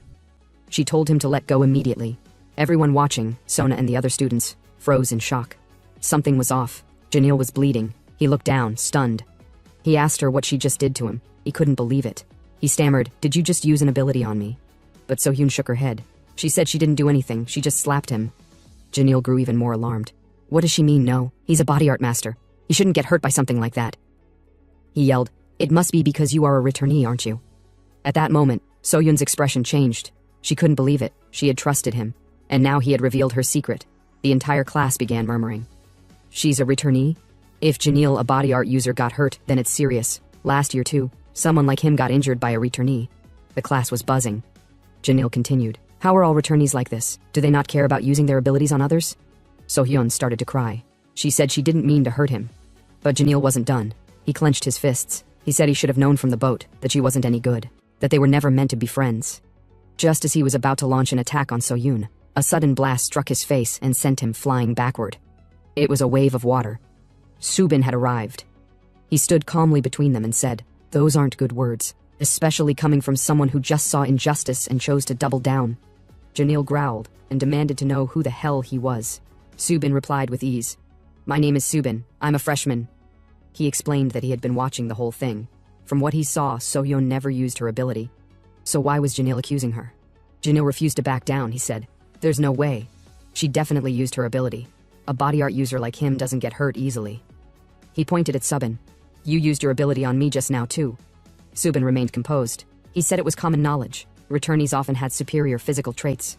Some returnees were physically stronger than body art specialists. He then turned to the class and asked, "Did anyone here actually see So-hyun use an ability?" The room was silent. Not a single student responded. Subin continued, "And what's so wrong with using abilities anyway? Didn't Janelle grab her arm by force? And right here, in front of everyone, he exposed her secret. Just a moment ago, wasn't he about to hit her? Compared to that, a flick of power is nothing." Janelle became furious. He began sprinting towards Subin in rage. "These little brat. I'll make you pay for that mouth." But before he could get close, he stopped. He froze in place because he felt something, a powerful surge of energy radiating from Subin. Subin looked him dead in the eye. "If you're so sure of yourself," he said, "why don't we settle this with a duel? You're our senior, right? That means you'd never refuse a spar." The entire class erupted in cheers, shouting Subin's name. Meanwhile, Janelle clenched his teeth. He couldn't believe he was being challenged. A duel, by a freshman. After telling everything that happened, Subin and Sung-yoon stood quietly for a moment. Then Subin said he understood why Sung-yoon had been avoiding his sister. But even so, he told him he should at least show some interest. Now that everyone knew So-hyun was a returnee, school life probably wouldn't be easy for her either. Sung-yoon frowned. He muttered, "That piece of shit, revealing her secret like that. This just made everything worse." But even as he said it, he admitted that his own situation wasn't easy either. Everyone was starting to treat him like an outcast. The rumors about him were still spreading, and he didn't know what he was supposed to do. Just then, Woojin appeared out of nowhere. He casually said it seemed like there might be a way out. Both Sung-yeon and Subin turned in surprise. Subin yelled, "When did you get here?" But Woojin didn't answer. He just kept eating his noodles. He muttered to himself that the noodles were tasty, though last year's were even better. He said the broth used to be thicker, and there was more meat back then. The cafeteria lady from last year was really good. If only the tragic incident of her being replaced hadn't occurred, Subin snapped. "That's not what I asked you. When did you even show up? How did you appear without making a sound? Did you use an ability?" But Sung-yoon interrupted them. He said that wasn't the important part. He reminded them of what Woojin had just said, about there being a way out. So he asked Woojin directly, "What are you talking about?"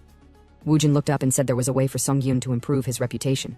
If that happened, everything else would follow. Sung-yoon asked what the method was. Woojin advised him to aim for the observation class, happening 2 weeks from now. Sung-yoon inquired if that was the class where parents came to watch, like a PTA meeting. Woojin confirmed. At that time, the 91st class, this year's freshmen, would face off against the 90th class, the second years, in sparring matches. Subin doubted the idea. He said there was no way that kind of event allowed outside observers. Unqualified individuals weren't even allowed near the lecture halls. But Woojin corrected him. "It's not a class where parents watch," he said. "The observers are actual professionals, guild members from famous hunter groups, corporate managers from hunter-related companies, and top-ranked active hunters." He said it was no different from a large-scale scouting event. And if Sung-yoon performed well in that setting, he could flip his reputation instantly. Subin admitted that if the freshmen were mixed with the seniors, the number of people involved would be huge, so he asked, "How exactly does it proceed?" Woojin explained that last year, they were grouped by student ID number. If nothing changed, this year would likely follow the same system. He advised Sung-yeon to find a senior with a low rank and challenge them to a spar. That way, he could show the best version of himself. Woojin even offered to list a few second-year students with lower ranks, But Songyun declined. He said he didn't need a D-rank opponent. That wouldn't help his image. If he wanted to shift public opinion, he needed to face someone with a higher rank, and for that, he already had a plan. In the next scene, Songyun approached Professor Ji-hyung and said he wanted to access student data videos. The professor frowned. He explained that students weren't normally allowed to enter that room, only professors. But after a pause, he said it wasn't a big deal. He pulled out his personal card and handed it to Songyun. Later, Songyun entered the school's library. He followed the directions to the data viewing room, a private section used to access archived combat footage. There, he looked for a specific section labeled 2025 Observation Class, Student Pass Records. Based on what Woojin told him, last year's observation class was organized by student ID numbers. So, if the observation class proceeded the same way as last year, Songyun knew what to expect. The two returnees closest to him by student ID number would most likely end up in the same group as him, since about 30 students were assigned per group. At least one of them would definitely be with him. Songyun planned to study their combat styles thoroughly.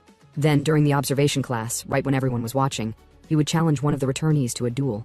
He would subdue them publicly and rebuild his reputation from the ground up. The scene shifted. It was night in one of the dormitories. Janil was still seething with anger. He explained everything to Minju. Because of Sohyun, he had been humiliated. Minju asked, "So? What is he going to do about it?" Janil clenched his fists. He said the observation class was coming soon, and he had to show that brat who was boss. Minju burst out laughing. You plan to defeat Sohyun, a returnee, after she made your nose bleed?" Still laughing, she added, "Well, she'll admit. Sohyun is unlikable, therefore she would like to help him out." Janil blinked. He was surprised she agreed. He asked, "So what? You think you can beat her?" Minju nodded. "Of course. But in exchange, you'll owe me a favor." Janil agreed. He said he'd do anything she asked. But he reminded her that defeating a returnee wouldn't be easy. Minju said not to worry. In fact, because Sohyun was a returnee, there was a way to beat her. 2 weeks later, the observation class began. The freshmen were now facing off against their seniors. Songyun arrived at the battle room, fully geared up. This was the moment he would have to prove himself. Meanwhile, back in the classroom, a separate lecture was taking place. In Sohyun's current class, the lesson came to an end. Professor Ji-hyung told the students that was all for today. Next time, they would practice slicing through curved targets in one go. But Sohyun wasn't paying attention. She was lost in thought. Even in class, she still couldn't keep up with the rest of the students.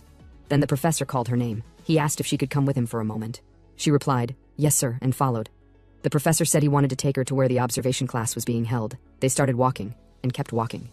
But they still hadn't arrived. Eventually, they reached a small river within the school grounds. The professor stopped. Sohyun looked around, confused. She asked, "Is there a classroom here?" The professor nodded and pointed at a suspicious-looking door nearby. He told her to go inside. It was one of many paths that led to Underground Hall 13. It turned out to be an elevator, a hidden shaft that descended into the underground battlefield where the observation class was held. The professor turned to her. "Come to think of it, you've never been underground before, have you?" Sohyun admitted it was her first time. The professor smiled and said the academy used to be a tightly held secret. That's why most of its buildings weren't even visible on the surface. The true campus was buried below. As the elevator began descending, a cool blue light lit up the glass walls. Sohyun stared in awe.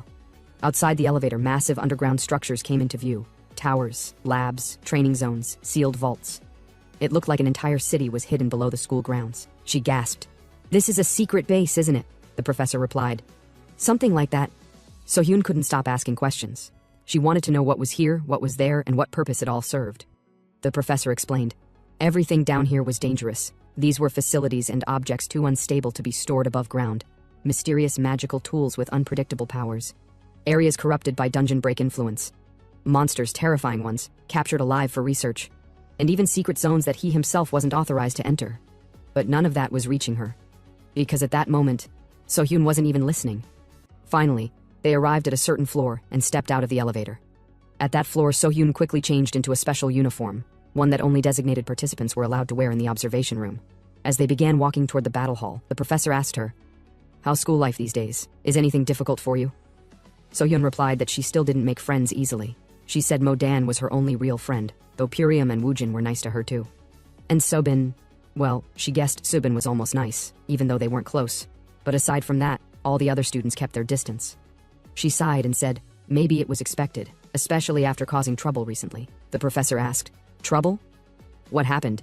Sohyun explained. Last time, she hurt someone she once considered a friend, and if something like that happened again, if she lost control again, she wasn't sure she could handle it. The professor gently patted her on the head. He told her not to worry. If he ever thought things were getting dangerous, he would step in to stop it. And he reminded her. Her younger brother was here too. So-hyun looked up. Yes, that's right. The professor smiled and said, what happened last time absolutely won't happen again. He'll make sure of it. Just then, he opened the door to the observation hall. Inside was a massive auditorium packed with students, all of them seated and waiting for the sparring matches to begin. As they stepped inside, So-hyun gasped, there are too many people. Just then, Professor Iwara approached them. He looked at Professor Ji-hyung and remarked, you're late, 1 minute and 42 seconds.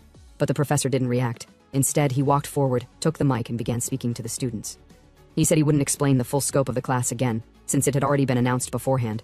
This was the observation class. In this session, seniors and juniors would form tag teams and conduct sparring matches, 10 minutes per match. He explained the reason they were holding the event underground this time was because of the special sparring arena built here. He pressed a button on a control panel and suddenly, a transparent force field appeared around the arena. He pointed at it. This arena, he explained, was sponsored by UJ Matto Engineering. Every student wearing a suit was now connected to their individual status node. All damage taken inside the sparring area would be transferred directly to that node, meaning their real bodies wouldn't be harmed. To demonstrate, he suddenly punched Professor Iwara with full force. The students gasped, but Professor Iwara stood completely unscathed. Instead, the statue linked to him shattered instantly. The professor turned back to the crowd. In other words, he said, you can fight at full strength, without fear of injury. But he reminded them, this was still a senior-junior mentorship class. No need to be too nervous. Of course, no one believed that. How could anyone not be nervous? This wasn't just a classroom match. This was a high-profile event. The big names of the hunter world were watching. Hunters from powerful guilds, top managers from hunter corporations, observers from industry guilds. Among them were the two most dominant guilds in the entire industry, Shining Star and UJ. From Shining Star, Guild Hunter Mr. Kang Ho, and Assistant Guild Hunter Mr. Tae-ho. From UJ, Hunter Ji-won and the highly respected Hunter Jin-wook. Mr. Tae-ho, attending the event for the first time, turned to Mr. Kang Ho and asked, why are we even here? Why are we spending time on some kid's class? Mr. Kang Ho frowned. Since it was Tae-ho's first time attending, he let the question slide. He told him, to your eyes, this probably looks like a simple match between seniors and juniors. But any perceptive student would realize, this isn't just an arena. This is a stage. A stage to showcase their strength to the industry. This is a field of opportunity. In other words, what they were doing here was talent scouting. Mr. Kang Ho turned to Mr. Tae-ho and said, watch every single match carefully. If you miss even one, you might lose a gem to those UJ bastards. Now that the students had heard everything from the professor, they began to look for opponents to spar with on the observation platform. Woojin scanned the area, wondering who to fight, but got distracted when he saw Sung-yun. He noticed Sung-yun walking directly toward one of the seniors. Without hesitation, Sung-yun told the senior, let's spar on the observation ground. The surrounding students froze. Did he just challenge her? Whispers filled the arena. What the hell is he thinking? Doesn't he know who she is? Isn't that guy Sung-yun the F rank? Is he out of his mind, challenging a returnee? The senior girl frowned at him without saying a word, then turned around and walked away. Seeing this, Subin ran up and yelled, hey, what are you doing? You seriously plan to spar with that returnee? But Sung-yun replied that he's serious. He's not one to joke with things like this. Everyone stared. Woojin walked up beside him and crossed his arms. I don't know what kind of plan you've got, but you'd better do well. Because out of all the returnees, the one Hee-won just challenged, she's actually the weakest. Sung-yun's eyes widened. What? Woojin nodded. That's right. That girl doesn't even use her returnee powers. She sealed them herself at the end of last year. She fights using only magical tools. What kind of returnee seals their powers? Sung-yun muttered. Woojin replied. Yeah, it's strange. But even without her abilities, she's this strong. That's exactly why it's bad news for you. And then the duel began. While other students fought, their matches were brief and not worth mentioning here, because they were side characters. Meanwhile, Sung-yun stood across from the senior girl on the arena floor. He now understood. She used a sword, a bastard sword called Crimson Flame. It looked ordinary, but it had a unique trait called Massive Sword Chi. But unlike normal sword chi attacks that flew where the sword was swung, this one could launch a strike in any direction, front, back, left, right, up, or even down. It didn't matter which way the sword moved, the strike could go anywhere. That was why, even without returnee powers, she was dangerous. Sung-yun muttered, this is nuts. But still, he was more curious than afraid. Why would someone give up their abilities? He asked. Woojin, watching from the side, said she only started doing it near the end of last year. And the school began sponsoring that sword this semester. It's not just powerful, it's legendary. Sung-yun scoffed. The school didn't even give him a stick to fight with. Woojin laughed. Then go borrow something from the magical tool storage, otherwise you're getting destroyed. At that moment, someone else walked up. Woojin glanced up. Huh? Soyeon? She nodded. Yeah. She's here to observe too, and she've already chosen who she'll spar with. Woojin raised an eyebrow. Already? Who is it? Sohyun said it's Minju. Woojin's jaw dropped. Is it the Minju he knows or a ghost? Sohyun smiled. Yep, Minju came up to her earlier and apologized. Said she was too harsh on the ship, and asked if they could pair up. Sohyun then said that she guessed Minju is not that bad once you get to know her. Woojin looked dumbfounded. Then that's not the Minju he know. He said Sohyun must have seen a ghost, because the Minju he know is a sassy bitch who'd go to hell and back just to ruin someone. Meanwhile, Songyun stood at the edge of the platform, still wrapping his head. Do I really have to borrow a magic tool? He muttered. Woojin told him, well, that's left for him to figure out by himself. Just then, the professor's voice echoed through the hall. Now, we move to the second spar. The first match has concluded. Students Mo-Dan and Janil, please step forward. Mo-Dan's face lit up. It's her turn. But Sohyun's face twisted in concern. Wait, she's facing Janil? That huge guy? Mo-Dan turned to her friend and asked, is something wrong? Sohyun sighed. Well, Janil is terrifying. That guy can get really aggressive. But Mo-Dan told her not to worry. She won't lose to someone who bullies others. Now the two stepped toward the center table where weapons were to be registered. The professor instructed, place your weapons here. The system must sync their properties to ensure safety during the match. They followed the instruction. Weapon registration complete. Match begins in 1 minute, a voice announced. Mo-Dan and Janil took their positions and began light stretches facing each other. Janil looked at her and asked, you're Mo-Dan, right? She nodded. Yeah. He then raised his sword and asked with pride, do you know what this is? Mo-Dan blinked. Nope. Janil smirked and turned to the crowd. This sword right here is an exclusive prototype, an Echo Blade, provided by none other than the new Star Group. Even among the watching hunters, whispers erupted. One of the juniors leaned toward Mr. Kang-ho. Sir, did we sponsor that kid? Mr. Kang-ho raised an eyebrow. No. He've heard nothing about this. His gaze shifted to Minju, likely his daughter. So it's like that, Kang-ho muttered. Looks like this is her doing. Back on the stage, Janil continued bragging. This weapon is a precious item, scheduled to go up at auction in just a few weeks. Mo-Dan rolled her shoulders. Why is he talking so much about a sword? She muttered. Well, if he's using a sword, then he's likely a physical combat specialist. She recalled their lectures. There were 5 classifications of ability users based on their innate chi type. In the auto-awakening system, these classes were known as jobs. The first class? Physical combat specialists, essentially the warriors. Those who use swords in close-range combat tend to belong to this class. Their strength lies in enhancing physical power or transforming their bodies entirely. And rule number 1 when fighting a physical specialist, avoid close combat. Now the countdown hit 0, the fight has begun. Janil came at her full force. His swing cracked the air, but Mo-Dan blocked it clean with her fork. Janil's eyes widened. This little girl blocked his every strike without backing off. But he didn't slow down. He faked a right swing, diverted, and slammed a heavy blow to the side. Boom! The ground cracked. It grazed Mo-Dan's forehead, but thanks to the sparring system, it was her status statue that took the actual damage. Janil gritted his teeth and smirked. He launched another flurry of strikes, not even letting Mo-Dan breathe. His swings came faster and harder. Come on, man, this isn't a gym session. But Mo-Dan kept dodging with quick footwork. Her speed was clearly above average. Then, just as Janil raised his sword for another slash, Mo-Dan stepped to the side, spotted an opening and countered. She flipped her fork weapon and turned it into a spoon midair. Janil blinked in disbelief. What the hell? Mo-Dan didn't wait. She lunged. Janil snapped back with a zigzag step, trying to catch her off guard with his signature follow-up swing. But Mo-Dan had already predicted it. She was right at the edge, about to deliver a surprise strike, and then, a sudden flick in her movement. She pulled back. Something was off. Something unexpected was about to interrupt them. In an instant, Janil infused his sword with energy. It radiated with red light, then bang, it exploded and sent Mo-Dan flying. The whole students gasped. They couldn't believe what they were seeing. But to everyone's shock, Mo-Dan's weapon bounced the entire attack back like it was nothing. Turns out, her weapon is a spoon that reflects attacks. Janil blinked in disbelief. Wow, that's surprising, he muttered. She fights way better than she looks. Mo-Dan let out a dry smile. It's too early to be surprised, she replied. Now the real fight begins. In this world, close combat against physical combat specialists is something to be avoided, unless you're a special case. For example, summoners. Summoners can call forth their own armaments, and Sung-Yun, our guy, is one of them. He summons Chain, an armament with a unique ability that, depending on the type, can close huge power gaps in a flash. Right now, Janil was sweating hard.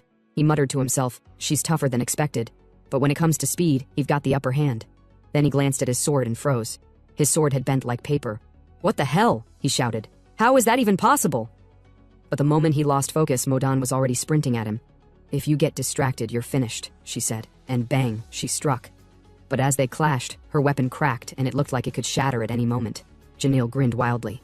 If her hits are this light, he'll win at this rate. But Modan didn't back off. She kept charging, swinging her spoon again and again, forcing Janil to block each attack with his bent sword.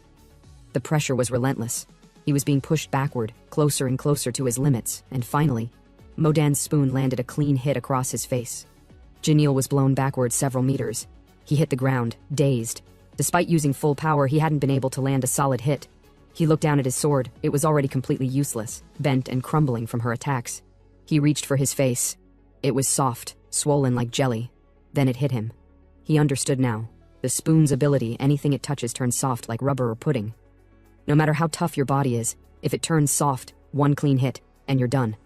A softened area, if struck, would just collapse like pudding. Modan saw the look on his face. She knew it. He'd figured out the spoon's ability. And now that it was exposed, landing another clean hit would be much harder. Earlier, the sword bending like paper was just luck. And since Modan is a sorcerer who summons kitchen utensils, the power of a fork or spoon wouldn't be enough now. She needed a stronger utensil. But that's where her power had flaws.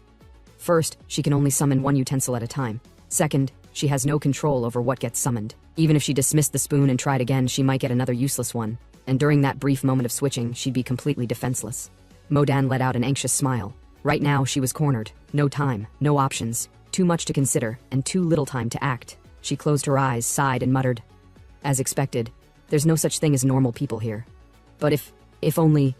She took a breath.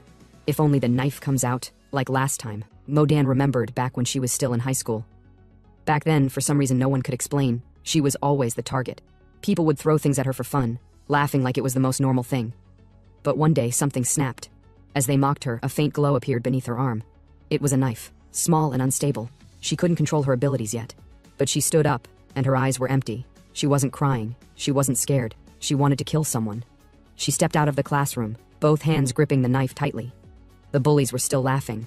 One of the guys clenched his fist, preparing to punch her. But seconds later, chaos. Students ran in all directions, screaming. And there was only one reason Modan had stabbed him. The guy lay there, bleeding in a pool of his own blood. What can I say? They messed with the wrong girl. After the carnage, Modan came to her senses. Her eyes widened as she realized what she had done. Now, back to the present. Modan looked down at her hand. She muttered to herself, "That's right. This isn't high school anymore.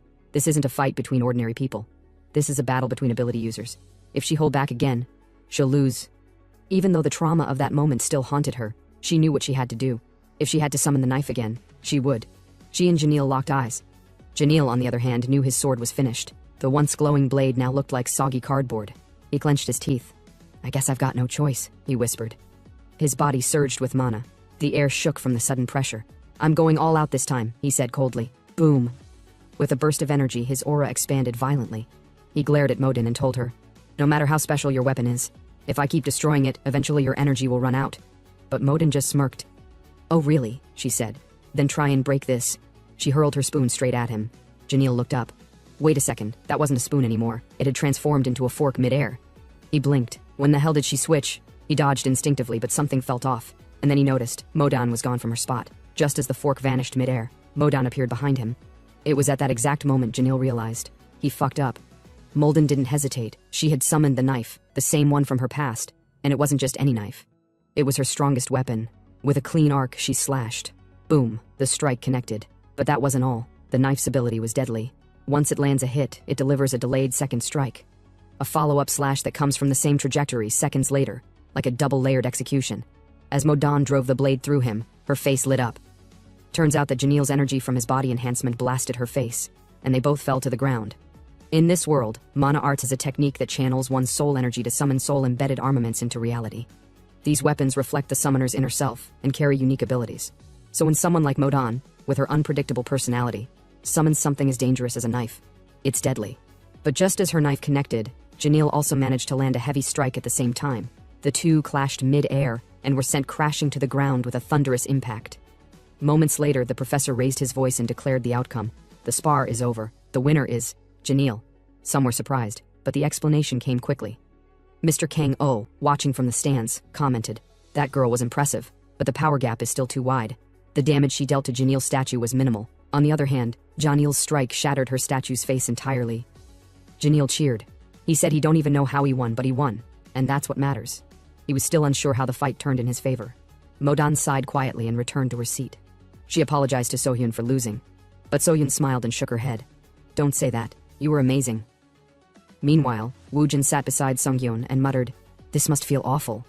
The guy who insulted your sister just won." But Sungyeon replied, "Dead serious. Not really. Janil didn't win." Woojin turned to him. "What? How is that possible?" So-yoon explained. The professor told him earlier. Big guilds and companies are watching these spars. Winning doesn't matter. What matters is standing out. And if that's the criteria, then Modan clearly stood out more. She didn't hesitate against a stronger opponent. She used her speed, her armament's unique traits, and even manipulated the pace of the match. She managed to hide her weapon switch mid-fight, outplayed her opponent strategically, and showed everything she had. Janil, on the other hand, only showed brute strength, and still struggled to beat a junior. "There's not a single guild that'll contact that guy," Sungyeon concluded.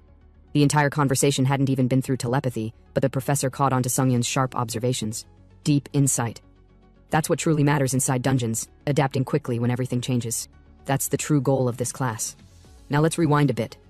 You might be wondering something, and you wouldn't be wrong. What if the new Star Guild had planned all this from the start? Think about it. Everyone here was free to show off. The room was packed with professional hunters. Companies had their eyes open. Customers, scouts, and major guilds were watching. Isn't that the perfect place to advertise? Janil's constant bragging about his armament, his performance in front of everyone. Could it be that the new Star Guild handed him that sword to promote their new product during the spar? Well, yes. That's exactly what happened. This whole sparring ground, it wasn't some ordinary school arena. It was a specially sponsored facility, funded entirely by UJ Mato Industries. That's right. The entire setup was a promotional event in disguise, and a first year like Janil was nothing more than a walking billboard. Of course, not many students knew that, except Sungyeon, who had been quietly digging for answers throughout the class. Just by observing carefully, he had pieced together the truth. Suddenly, Woojin looked toward the exit and noticed Janil and Minjin walking off together. His eyes narrowed. Something was off. He quickly turned to Sungyeon and said they should follow them. He need to know what those two were up to. Sungyeon nodded and trailed after them silently. And just like that, one of the academy's biggest mysteries was about to be cracked. Now over at the hallway near the restrooms, Minjin was speaking with Janil. Janil looked annoyed. "What is it this time?" Minjin frowned. "Do you not remember what was written in the contract? You were only supposed to use Echo during the spar, that's it." Janil raised his voice. "That sword bent like paper. How did you expect me to keep using it? I would have lost." But Minjin didn't flinch. She glared at him and snapped, "You idiot. You still think the point of the spar was to win?" Just then, a voice interrupted them. "Oh, she's right," Woojin said casually from behind them. "So what kind of plan were you cooking up this time?" They both froze. Woojin smirked. "You're the new Star Guild president's daughter, right? Should have known." Minjin had been caught red-handed. She couldn't even talk back, just stood there, lips sealed, face blank like a stunned Pikachu. Woojin continued. "What were you two talking about? A little contract deal? Janil promotes your gear, and you promise him a recommendation into the new Star Guild?" Janil panicked. "Wait, no, that's not what happened." But then he muttered, "Although, a recommendation would have been a better deal." "Shut your trap," Minjin hissed. But Woojin burst into laughter, as expected. "So you weren't even planning to recommend him at all. And honestly," he added, "there's no way someone like Janil would survive in the new Star Guild anyway." Which begs the question, what did the new Star Guild offer him in return? That's when Woojin paused. He thought back. Everything began to fall into place. Wait, this must be about So-yoon. So-yoon was involved in that incident with Janil, right? All the puzzle pieces snapped together. This had never been about Janil. It was about controlling So-hyun. And now, Woojin had every reason to dig deeper. The real